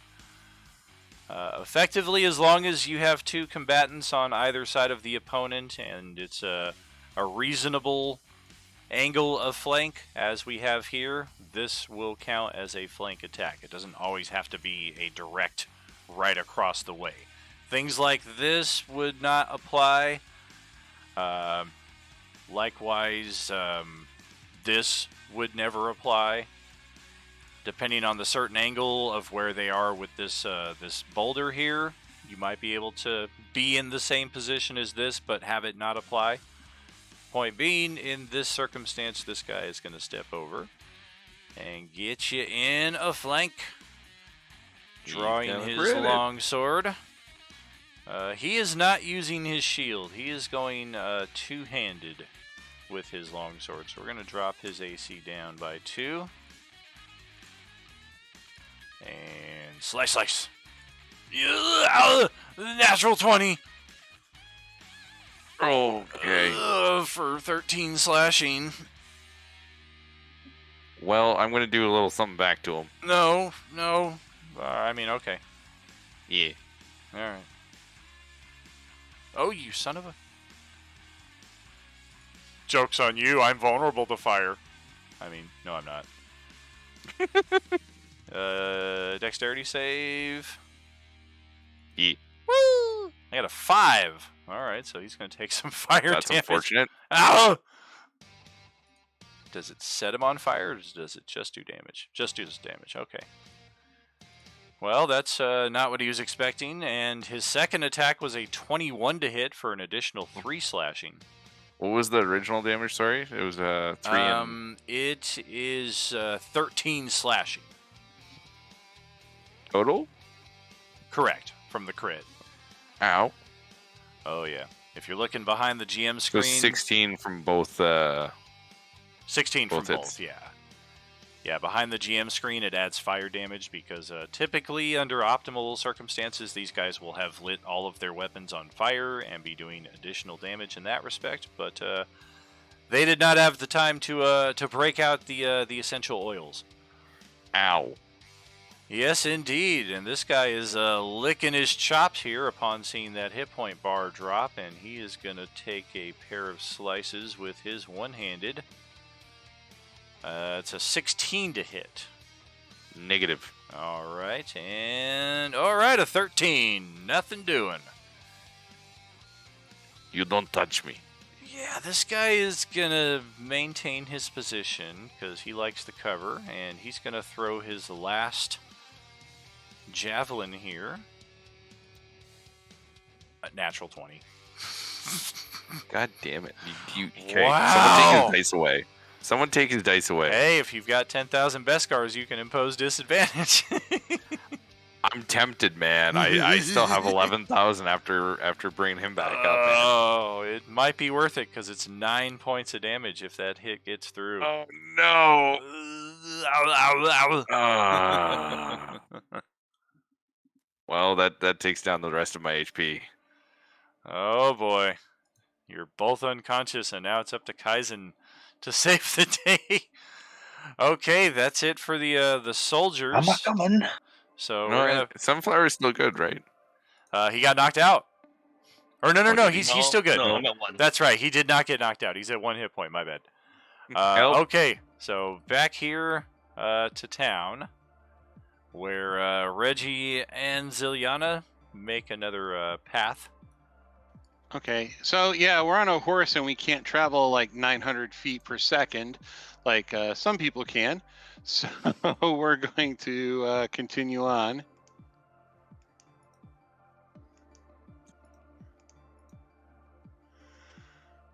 His Yeah. health fears are burning.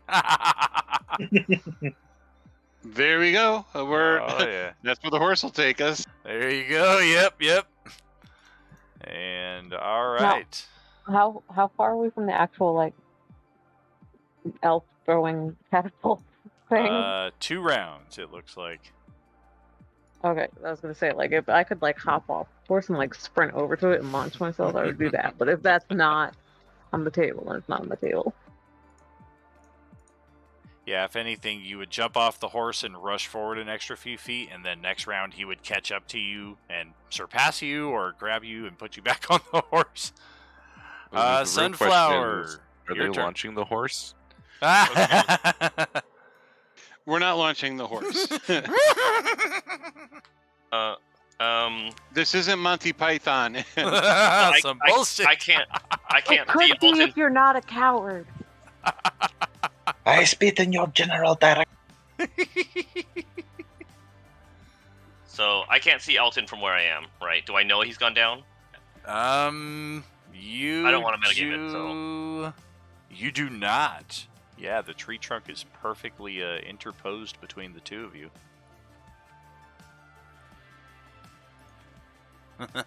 okay. Wow. Okay. In that case,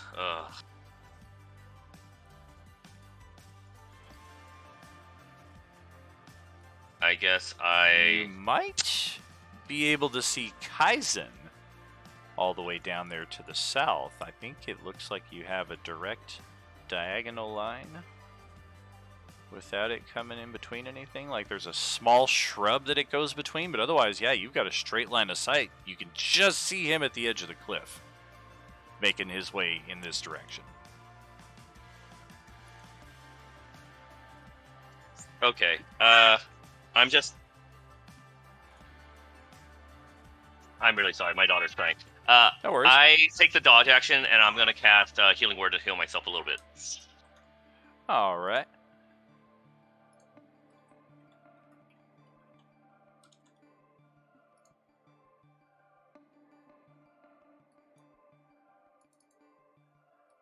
Little bit of something there, not too bad. Dodge action as well, okay. So Kaizen setting the rope up for Esther. That'll give you advantage on your acrobatics or athletics to ascend. Half speed, of course, even with the rope. Unless, of course, you have something that bypasses the standard climbing rules. Help is on the way.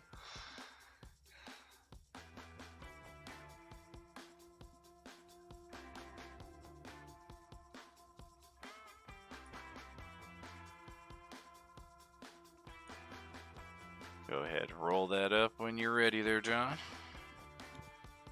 Oh, sorry, I was confused because it was still on the top map. Oh yeah, my bad. If I'm assuming that you will make the check, and I'm just going to drag you over here. The confidence. Okay. There it is. All right. So you are Vogler. Yeah, another like 30 to get there. Your base speed is what? 30 or 25? 30. 30. Okay. So yeah, we're gonna put your token here, but you are still on the rope, maybe about 10 feet from the top. Okay. Whoop. There we go. All right, and Kaizen, you still have your turn to take as you will. You see him making his way up the rope. He doesn't necessarily need your help at this point. Yeah.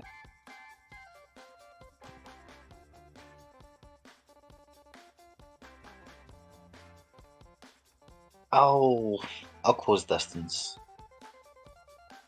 I think I can make it. Might need to use my last key point.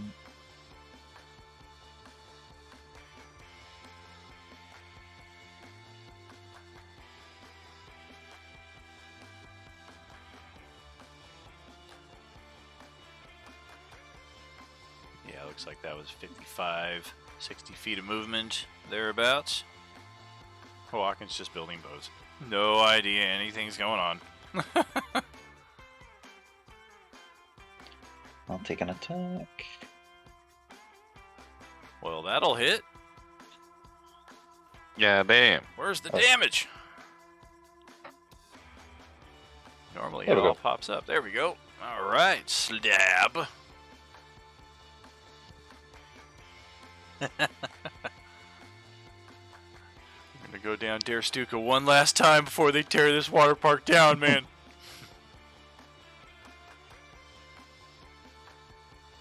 Anything else with your turn, or is that that's everything? No, that's all I can do. All right, Alton, death saving throw for you now. Sorry, I was making roller coaster jokes.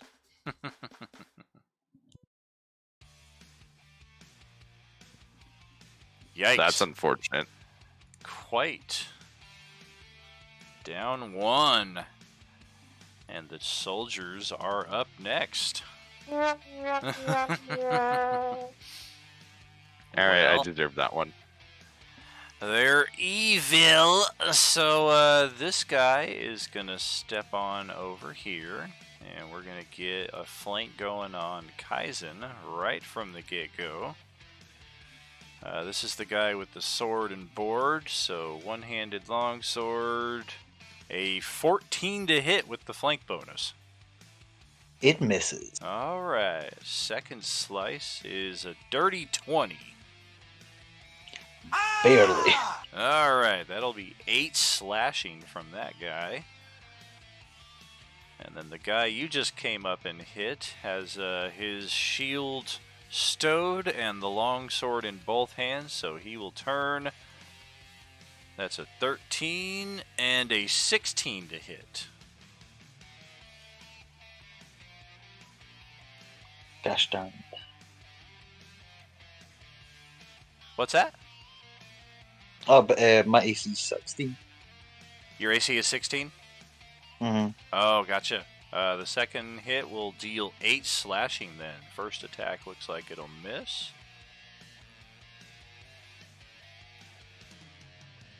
And this guy's going to come over here and grab his javelin out of Alton's leg. That's just rude. And then stab It's him in the with bone. It's in the it.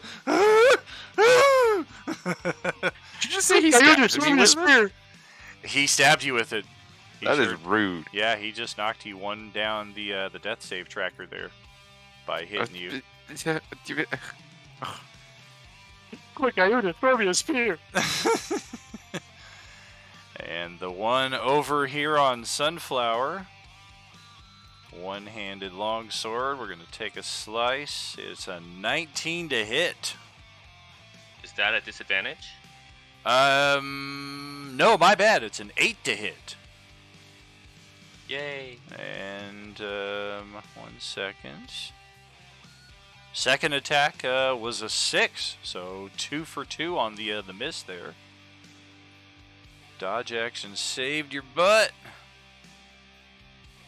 And that'll pass it over to Ziliana and Sir Reggie, who are able to get to the base of the tower where Than is hurriedly prompting them up from the top. He's got his binoculars spying across the way. He's like, hurry, hurry, they need your help. So as you ascend the tower, next round he will be able to launch you both into position. It is now Sunflower's turn at the top of the next round. We also definitely want protection for landing. Okay. Yes, but of course, so- that was just a one-time incident, I swear. Just the one time. I'm gonna continue to dodge, but make my way down. Oops, why am I drawing? It's pretty. So wait, how did? All the colors. I can get rid of that, no worries. Go ahead and do your movement.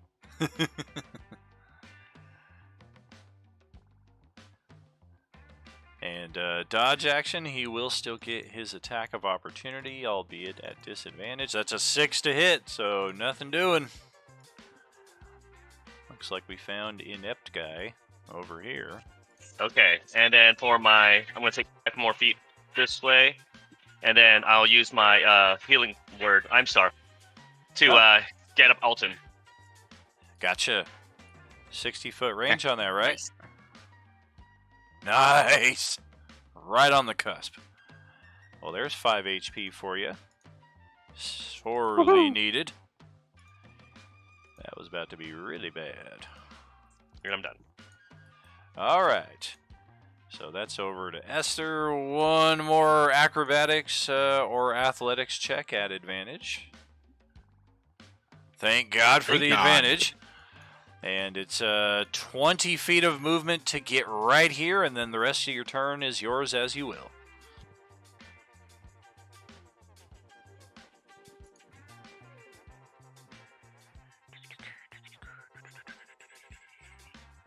All of a sudden, Hawakan teleports into the middle of battle, and everybody's who's been scrambling to get here for 5 rounds are like, how the hell did he get here? Then he just chimes up and he's like, my voice carries far. You think this is the real Hawakan? It is.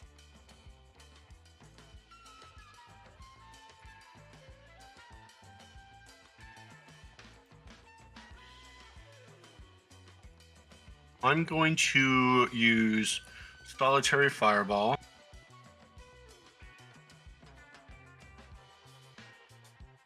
With Ouch. my twin spell. Oh my. So I'm gonna hit the dude right in front of Kaizen and the dude right behind Kaizen.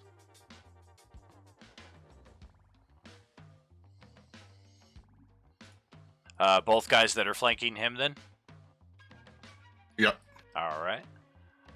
Well, for their sake, I hope you roll a bunch of 1s on the fire damage. God damn. That is wonderful.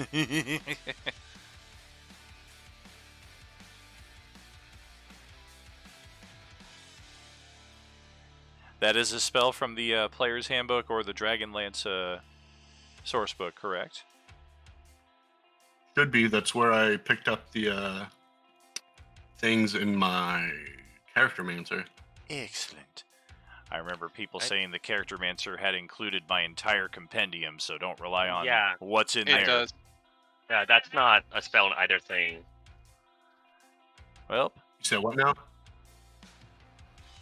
yeah, if that spell is not from either of those books, that would be an illegal spell. It's already been placed on the table, though, so we'll roll with it as it is now. But definitely mind the sources, because if it's in the compendium, there's easily another dozen books that it could come from, so make sure to pay attention to the acronyms that they have off to the side. It'll be either PHB or Shadow of the Dragon Queen. Yeah, I'll go back through after and check it out. Cool. Yeah, this probably came from one of our Kobold Press books, by the looks of it. So go ahead, roll the damage. 19. Slight chance one of them might survive. The other one is definitely dead. Let's check his first. Hey, of course he got a natural 20 on his saving throw. He's still dead. And the next guy, a 7 on his saving throw. So both of them are unalived. Later. Beautiful. Alrighty. That's your move. And your action. Anything else? Or no, you did your no, you didn't do a bonus action yet. I don't know if you got anything. I'm looking real quick.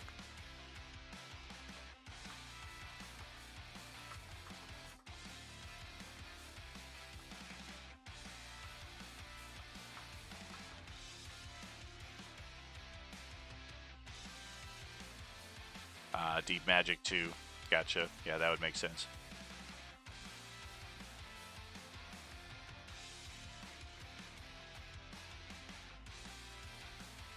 Nope, no bonus actions. Alright.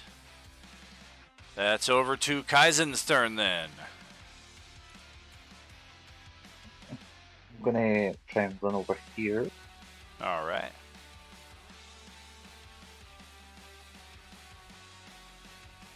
And try and dart this guy. Okay. He's got his shield out. He prepares, hoping to block. Oh, yes indeed. The shield makes the difference. AC is 17 thanks to that. Goddamn. That'll be me then. Alright. Over to Alton's turn. It's a much I'm different, back, baby. much different situation over here than it was a second ago. So I'm gonna do some healings. Alright.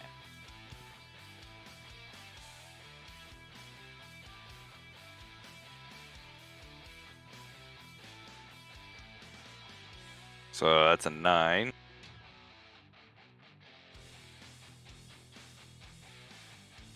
Well, that's Then I'm gonna use helpful. my action to attack the dude that decided to stab me after pulling it back out. Hey, you didn't know that. You were unconscious. I was just retrieving it so I could go about my day. Get back here, you coward. Face me like a man. No.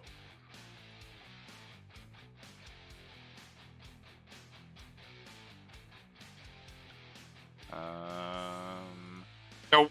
Yep, AC 17. Bink. Fight me. Oh, that's my turn. All right. Oh, I will. I'm coming for you, Fry Man. Fry man. Where's my frying pan? I'm gonna beat him. Jim, that motherfucking other natural 20. 18 I'm- points of damage. Wow. Ian, I'm very close to spending all my points just to give you disadvantage, dude. What the hell? Look at that 18? shit. Look at that. 10 plus 8. Yep. Thank God they don't have their weapons on fire. I mean, it's unconsciousness for you either way, but damn. Well, Smack. I'm alive. I'm dead. I'm alive again. I'm dead. That's 5e for you. It's all about the freaking yo-yo effect. What? All right then. Okay, I'm just gonna Oof. curl up in a ball here, guys. All right. In reality, I'll be right back. I'm just gonna go change a diaper. All right. My You kid's might find diaper Mike to be Dyson there. clear. Yeah, I was gonna say Alton does need his diaper change. My kid's diaper to be clear. After all that. All right. Well, this one officer here, or this one soldier, I guess we got our choice between two. I've been trying to hit this guy 2 rounds. I can't get nothing going. Let's try our luck with this guy. Step on up. And the 22 to hit. It has. If I had tried to attack the dodging guy, it would have been a natural 1. It's 7 slashing on the other side of that. And he will follow it up with a second slice, which is a 9. Nothing doing. That's his thing, though. All right, Ziliana and Reggie are in position. We've got your Neri crashes equipped. Another peek at that real quick for you. And you're both going simultaneously here effectively. But Ziliana is first. Okay. Roll that die 20, Katie.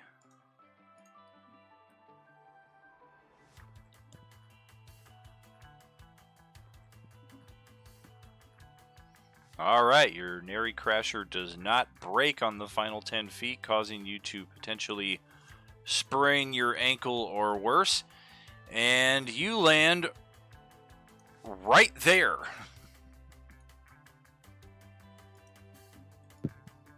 Brilliant, because I'm gonna get stabby. Yeah, unfortunately you don't have a flank bonus because your buddy is unconscious there, but you saw him as you were coming down for a landing. You kind of steered it into that spot, and there it is. Yeah, I'm just gonna go for it. Probably roll a nat 1 like I normally do, but we'll go for it anyway. Probably 2 of them.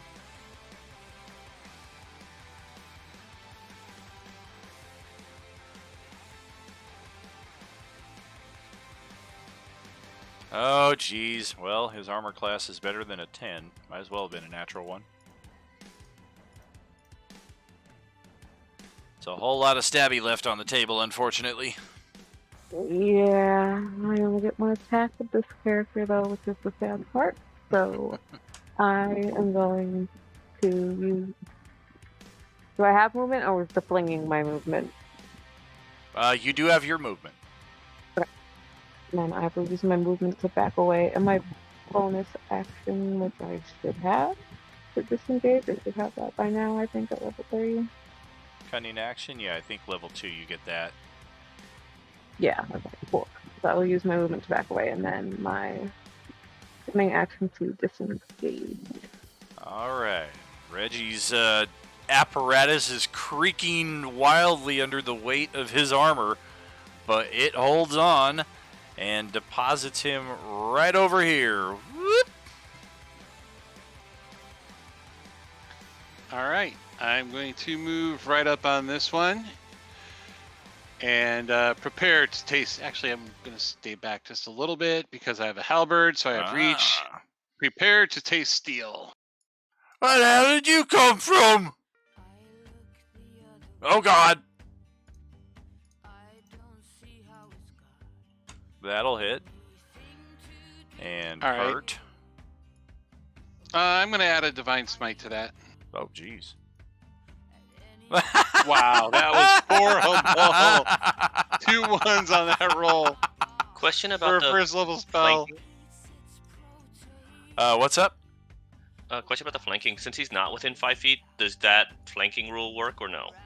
It does because he has a reach weapon, so he's technically still a melee character. Okay, just I'm want a to know. melee threat to him. Correct. I don't know if that's rules is written, but that is how we interpret it. Is that everything they're done? That will be everything. I don't get a extra attack until next level. All right. That's over to Sunflower then. The top of not another real round. fighter. Okay, I will toss my last first level spell to get Alton up again. Alrighty.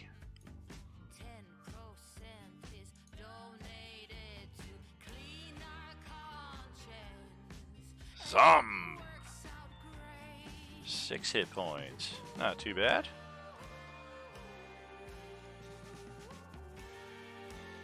And then I will run up on that guy that's been stabby with me, pull out my rapier, and then try to hit him with it. All right.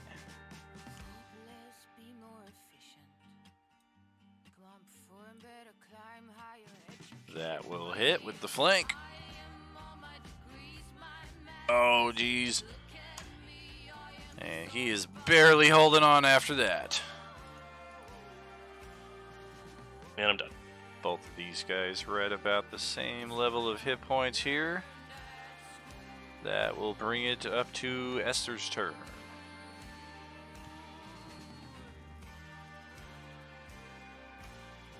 Beautiful.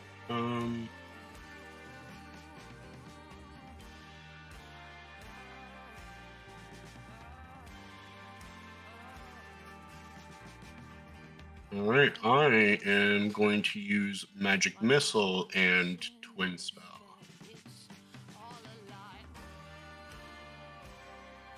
I'm going to send 3 at the guy on the right and 3 at the guy on the left. Oh, geez. All right.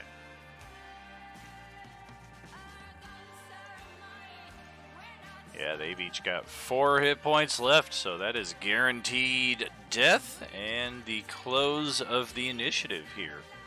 You've killed all the scouts, but the messenger who approached the gates earlier today fled on horseback like 6 rounds ago and is well out of line of sight or effect at this point. That can bring us back to Vogler. At least we have dealt with that threat.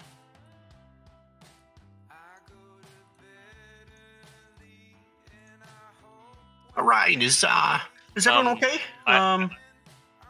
Sorry, not sure to be a to- rules Nazi. I'm sorry, go ahead. Not trying to be a rules Nazi, but did you say you twinned Magic Missile? Yes.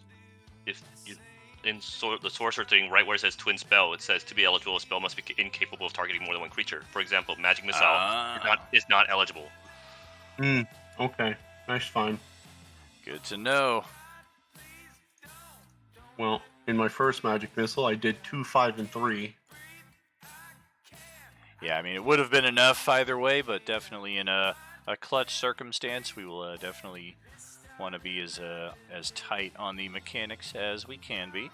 Your hit point totals are probably not matching up with what they were on the previous map, so update accordingly if you need to. Otherwise, we are free to proceed with what we're doing here. Let's check out what's going on with the repairs down here. Sorry, how much HP did I get from Sunflower? 6. Alright, so we've got... Yep, 2 hours to disassemble the ferry, which gives enough vessels for an additional 100 people. The personal fleet within the village, people repairing their boats, boats that were collecting dust in the sheds, even boats that were serving as decorations in the homes.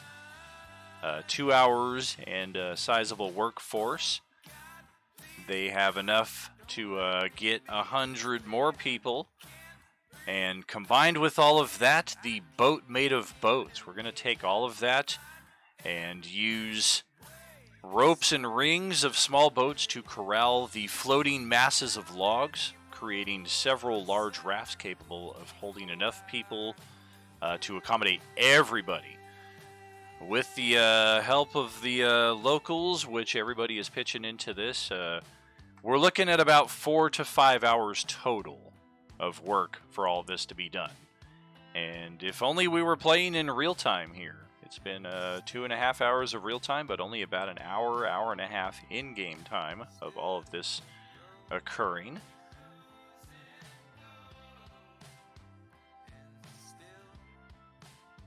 And let me get a general info from the group here. Who has our highest passive perception?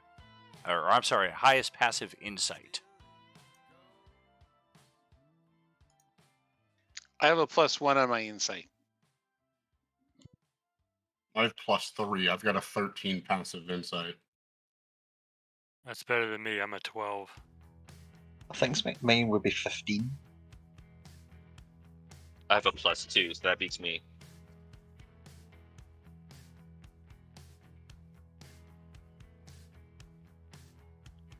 Looks like it's 15. Tell me your Alright. secrets. Who had the 13? Esther. All right. Yeah, of the people who are known amongst the group, Esther notices the Solamnic Knight Becklin, who we've had a few friendly encounters with. She was very, very close with your friend Ispis.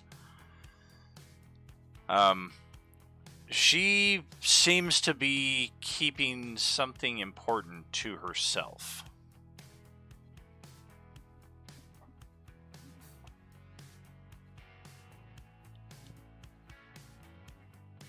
And she's with us now?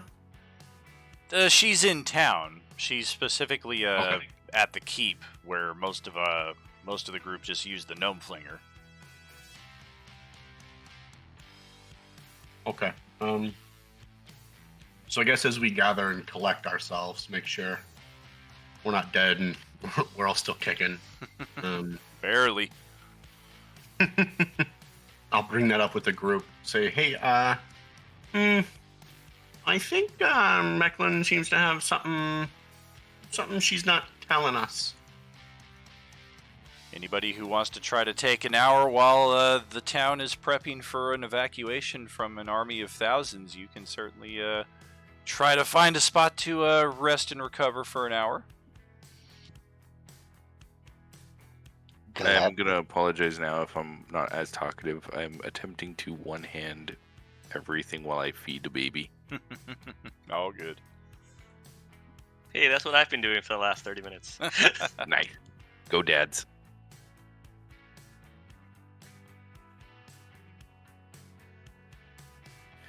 I too am also going to kind of wander towards Becklin while grasping my leg that has been speared an uncountable amount of times, apparently. And I'm just gonna kind of walk over and be like, so,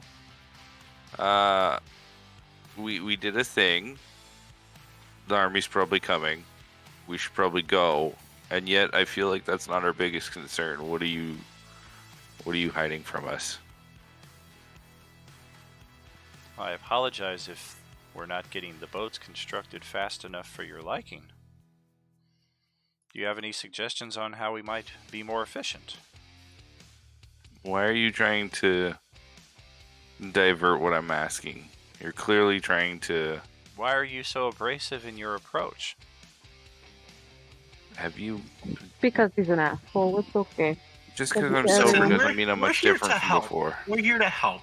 And it seems you're not being forthright with us, even after we've helped, I don't know, twice, 3 times now, trying to save your entire town. Maybe clue us in a bit, because we don't have to be here helping you. I just kind of look at Esther with a little bit of shock, like, wow, I've never seen you act this way. Without actually saying anything, it's just this look of surprise on my face. Yeah, she seems to have failed her saving throw against stun. And she just turns back and returns to whatever it is that she's doing.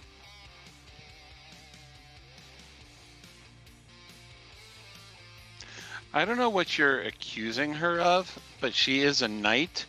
Reginald, just don't. I'm in too much pain to deal with your uppity attitude. But wasn't it kind of to serve Spain, Alton? I mean, come on. Nobody asked your opinion. You took too long to get there. You said she turned away? Yeah, she went back into the keep. I'm going to follow her and confront her again. Oh, swell. I'm going with Esther. Same.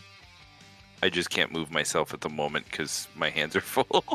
Well, then it sounds like you're not coming along, isn't it? Rude.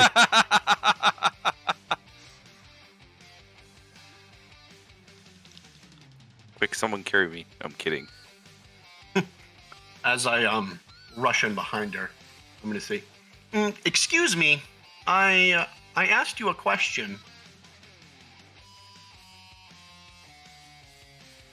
Indeed, you did.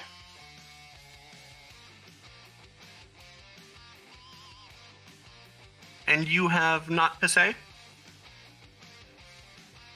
To the question that was asked, I have not to say. So you think your secrets are worth keeping over the lives of your townspeople? What makes you think I have anything to keep? Because you have been very, adamant against fighting, against doing anything as far as defending your people go against this army. We've tried helping you here and there, and you seem reluctant to do anything in particular, as in effect, my ally has decided to rescue, to save, to exfil all of your people, and you are doing what here in the keep?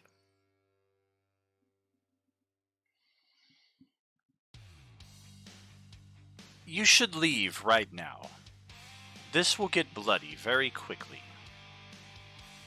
You are really you'd rather- putting Someone say you are bloody. putting my patience to the test.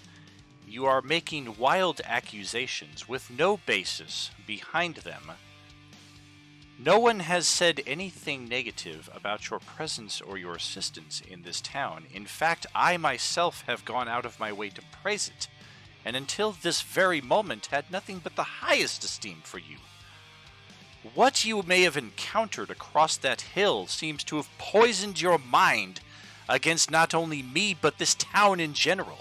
You say you do not need to be here? The gate is right there. There are thousands of soldiers waiting to greet you on the other side. Why don't you go speak to them and see what they have to say? As She draws her blade. As this happens, I put my hand on Esther's shoulder, slightly pulling him back, and I stand forward and I simply say, despite how much I enjoy putting my blade into flesh, fighting amongst ourselves, as we've already come to realize is not going to work, I am tired. I am frustrated. I tried to prevent all of this from happening, and it didn't.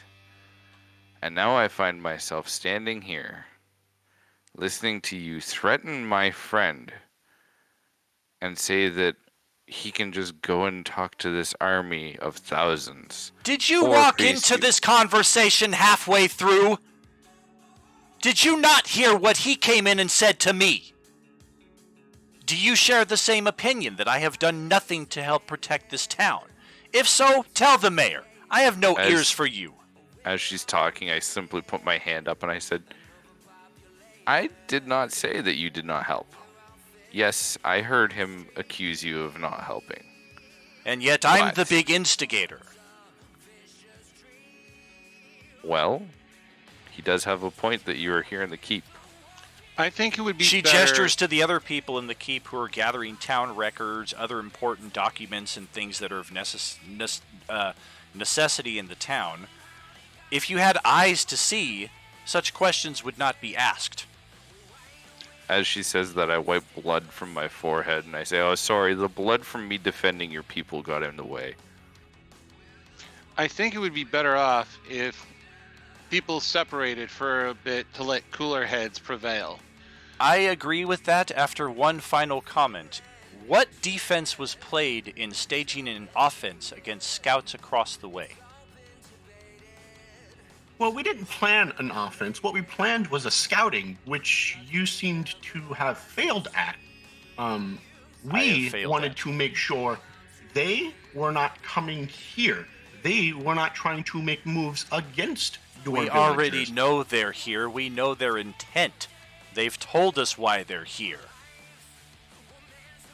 Wonderful. That doesn't mean they're not making moves to come earlier than they said.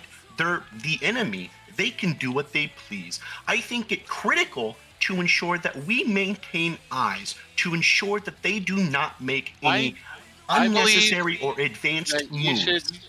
you should take this as an opportunity to go to the tavern, have yourself a drink, and allow people to continue their work so that we can get people out of here safely.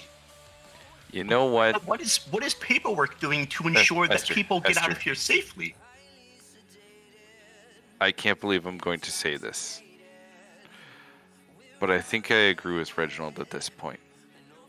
Becklin grabs a spell book from a nearby bookshelf. I don't know. Do you think this might come in help at some point? And I don't care about some point. I care about right now because Esther? your village lives are on the line. Esther. What is that spell gonna do right now? Nothing. Can I pick up Esther? Can I stab him like just a little bit to You get his stop. attention? Can I As a can I leader, pick up I think Esther? it important to show your face and help your people instead of being here. I'm ready among to knock him out people. with the back end of my halberd. He must think that I just sit in telling this you, keep let me all stab the him. livelong day, as if I was not at the tavern, as if I was not at the wharf, as if I've not been in town all day helping gather people, helping them evacuate just as everyone else has. The fact that you've caught me in the keep at this very moment somehow means I've been here all day, doing nothing. I don't know where you get your brains, but I suggest you ask for a return. And yet, you still don't think it necessary to defend, to send scouts, to keep an eye on the enemy. I'm to going to make an sure athletics check that they don't grab come here Esther. early to do something. I can't believe I'm going to say this, but I'm going to help Reginald in grabbing Esther. If you wish to plan the defense of this village, speak to the people. See if they will follow you. I think they're already following us since we're helping them We're in escape. the middle, Esther. You may want to stop right now because we're in the middle of something. Well, they're trying to restrain him, so it's an opposed athletics, acrobatics in that instance. I mean, restraining doesn't keep my mouth closed. It does if somebody's put their hands over your mouth. I could always just cast fear I on hate you. myself for this, but I'm also helping Reggie and helping right now. So Alright, so you'll just hear muffling. as we drag him out, I look at Reginald and I just say, "You are a knight. She is a knight. Figure it out. I am tired of this." She And I looks drag. at the blood that you're both dragging out of the room, both Kaizen and Alton. How many scouts did you find across the way? And I just mutter something under my 4? breath, and I just say to Reginald, "Figure it out." And I continue dragging Esther out. What When I changes arrived with their on the death? They Is it don't worth have the eyes blood in the you town. spilled? The resources you expended?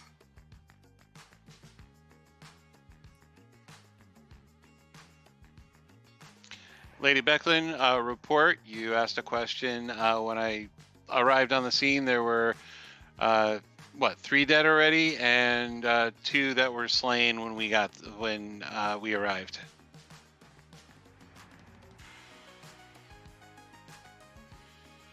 I appreciate the response. It was asked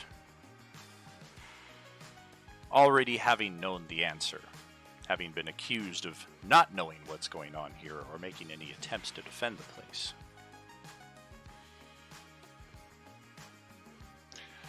I understand where you're coming from. They don't understand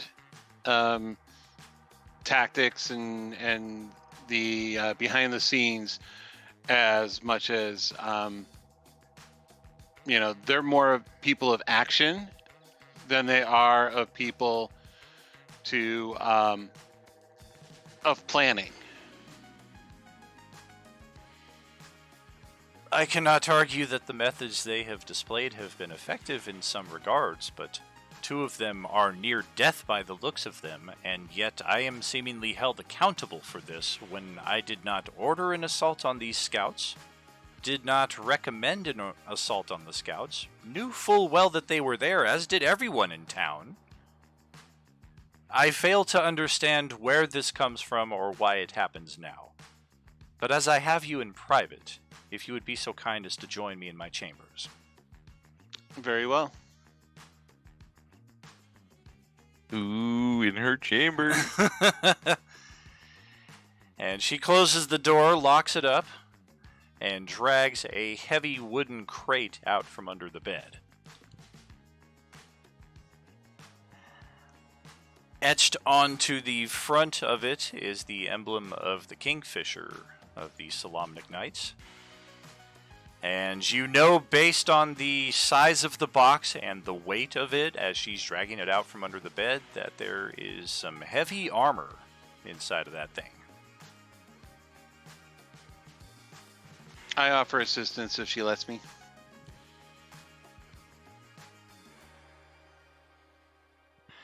The 2 of you set it up upon a large table.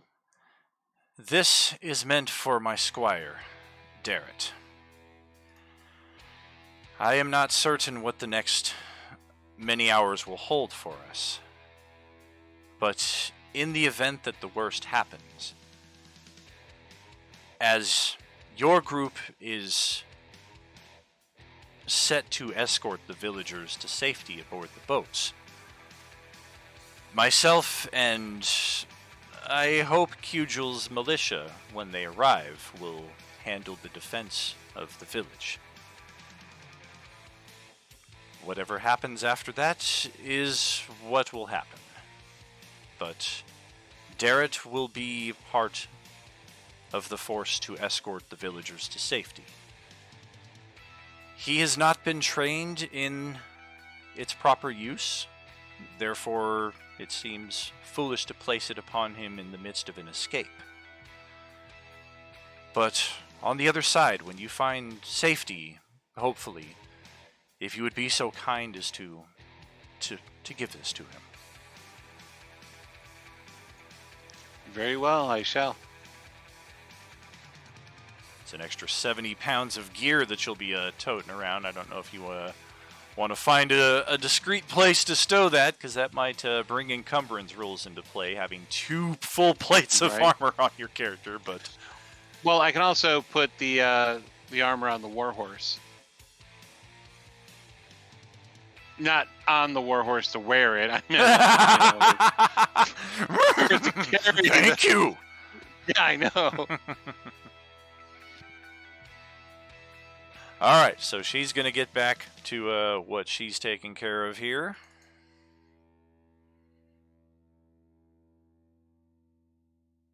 And shortly after this event, a local farmer rides into the village circle. The farmer is reporting seeing hundreds of soldiers on the road marching towards Vogler. It would appear it's on, and couldn't be a minute too soon, as we have reached the 5 hours-ish for the Boat Made of Boats project to finally come to completion here. So, in short order, we will begin the evacuations of the city. Additionally, let's check here. Check our dice chances. Yeah, so as I walked in, was about to start talking to Atla and Esther, that happened, and he goes, well, whatever this is going on here, it's going to have to wait. We have other problems.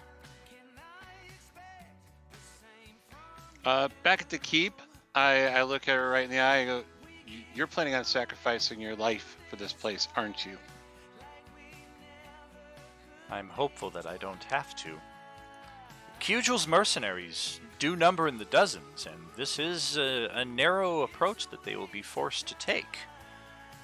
We don't need to win the battle so much as delay long enough for the villagers to escape. After that, they can take the village, and hopefully in that distraction we can find our own method to escape. That's the plan anyway. It has been an honor fighting with you, and if you just say the word and I shall stay and help. I will feel more comfortable with you by the side of the people who need you more. I understand completely.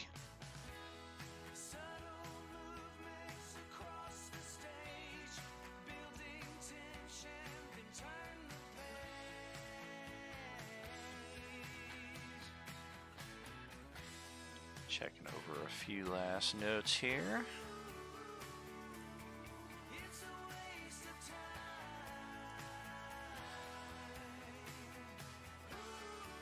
Could have sworn I missed something here, but it looks like I've got all of this covered. Yep. How do you spell the squire's name? Darret, D-A-R-R-E-T. Two T's, actually, my bad. Alright, and as you're getting all of that set, Darret actually approaches you. And this would be sometime later after you have left the keep and reconvened with your companions over here at the Brass Crab. Darret approaches and says, Cujul's returned with the Ironclad Regiment. They're going to attempt to hold off the assault as much as possible. I have been asked to stay nearby the wharf and assist in the evacuations in case any of them make their way past the regiment. Knight Becklin asks that each of you also assist in this regard. Yes, and I have something for you that you are going to need after we escape. Mm-hmm. And I show him the armor. He looks at it with a bit of longing, a bit of wistfulness, and then curiosity. Why is she not presenting this herself? You were supposed to wait, Don. No, we were supposed to get him out of here first. Yeah, out of the town Telling first. him his master's gonna sacrifice herself is gonna get him out of here. Oh. She will be joining us later. We must get to work now. Paladin just lied. I roll insight. She said she hopes she doesn't have to die, so he could be right. Yeah. So it's He's not a just lie, being it's just, hopeful. Foolish, but hopeful. When Darret says she wants you all to help, Hawaka kind of gives him like this tired look, like, what do you think I've been fucking doing this whole time? Kind of look. And he will raise his voice so that people around can hear, and he'll start directing traffic. Okay, it's time to go. Let's go. You over here, you over here. He's directing any of the other players that are listening as well. You, I need you over here doing this. I need you over here doing this. Becklin and Cujul make one last appearance over at the wharf, and Becklin shares a brief formal goodbye with Darret, and she looks over each of you briefly, saying, Ispen was right to call you friends. I'm glad I've had the chance to do the same. And she looks a bit sad and concerned at the sudden turn of events over the last couple of hours, but seems as if she's willing to put that up to just the nerves of being in an impossible situation at this time, before she and Cugel head off to the front gates, where... Before they leave, Hawakan will go up to each of the two of them, realizing what might be happening here, and just clasp them each with a heartfelt thank you and goodbye, just in case. We will see you again. This is not the end. This is just a bump in the road. Indeed not. And your stories will be told, and they will continue to be told after this day. I give them both a salute of respect. And it's a very chaotic hour here, as the final approach of the army is arriving at the gates, and of course everybody on the villagers' side are, oh crap, I forgot this, I need to do this, or where's my son? We've lost track. We were holding hands, and there's a lot of last minute chaos in that final hour, looking for lost villagers, retrieving last minute artifacts and things of that things in that degree. As at this moment, all of your characters are closer to the river gate than you are to the wharf at this moment. So we find ourselves over here, where we hear pounding hooves sounding from the direction of the gate, as a mercenary of the Ironclad Regiment is riding toward the village circle. As she nears, she yells, "They're coming! Evacuate now! The Dragon Army!" And the message is cut short as a squat hooded figure launches from the nearby cliff tops and slams into the rider's back, sending horse and rider tumbling. Oh boy. And that is where we will close it out tonight, friends. We will begin with the official invasion of Vogler next time around. Another RP-heavy session. I anticipate we'll have a lot of that here throughout this campaign. For while there are battles aplenty, there are also plenty of opportunities to interact with our NPCs on a variety of levels. And yeah, once again, some definite heat going between the party and some of the NPCs, as suspicions are high. And hey man, at least I called it before actually getting right into it with her.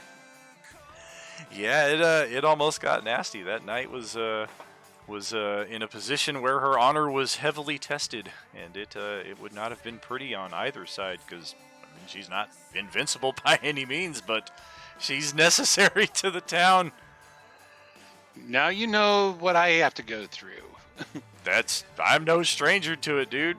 Reginald, you're fine. Stop it. I'm just saying, Esther murdered 4 people. He's at full health. I mean, Reginald, just accept the fact that I 2 with an actually said illegal you were spell, right. but, Just accept the fact I actually said you were right, and I sided with you for we're once. not talking Okay. about that, okay? That's past this part. In fact, never play this part again. And a See, Dan gets special welcome to Glycerin and Kaizen here to the table. Excellent additions. Hope you enjoyed the session. Had some fun combat, some puzzles to overcome on the organizational side of things, and then some heavy RP there over ultimately what turned out just to be her needing to pass the armor over and not really knowing who to do it to, because yeah, she didn't want to give it to Darrett at this moment. And while one of our new characters had a higher passive insight, she didn't really have any interaction with that character previously, so it made sense that Esther would have been the one to kind of pick up on that vibe. Unfortunately, just kind of ran the wrong way with it. Buddy was ready to fight. Yeah. Ironically, we had a lot of nasty remarks from the Baccarus Uth Unger, the nasty noble, and his son over the last couple sessions, but nowhere near the back and forth that we've had with the mayor and the noble knight. You're welcome. Curveballs. Oh, Name of the Dan, game. by the way, I'm gonna send you a message about something. All right. Well, again, fantastic session tonight. Thank you so much for that, friends. We will be back Sunday morning with Sunday Group 1 as they continue their quest in the Red Hold. We return to the Coalescence campaign. And then that'll be the end of our gaming week. We are back next week again with another slew of games. It is J-Man's turn again for Against the Serpents, so we'll see just what happens on that table for Tuesday. That'll be our first one back next week. We will see you then, friends. Thank you so much again, and remember, there is no RU without you. Good night. Good night, everybody. Bye. Bye, y'all. Good night. Thanks for the game. See you later. Thanks for having us. Thank you, thank you.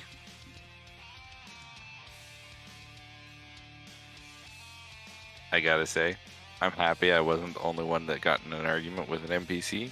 And also, I'm very happy that I got to launch Glycerin. I admire your honesty. I mean, it worked out. I'm a little upset. I didn't get to. I mean, our resources are kind of messed up now if we're about to be invaded. Yeah, you and I are not doing too hot. I kind of used almost everything I had. That's okay. I almost went full baddie on our night there, and then I kind of pulled back the crazy a little bit. Well, to be fair, none of this was the plan. We were just trying to scout. Wait, there was a plan? I didn't believe there was a Exactly. plan at all. All I thought was, hey, there's a small dude, and there's bad dudes, and there's a thing that launches small dudes. Let's try it. Then I found out I could launch big dudes, and yeah. Well, we all survived, and that's what matters. Somehow. I was really expecting to end up having to reroll my character. We may still have to next session because You shush. like y'all You said, shush. you used all your resources on the 4 scouts, and there's a fucking army coming at you. Yeah, there's that. There's that. Until next time, friends. Good night. Good night. Good night.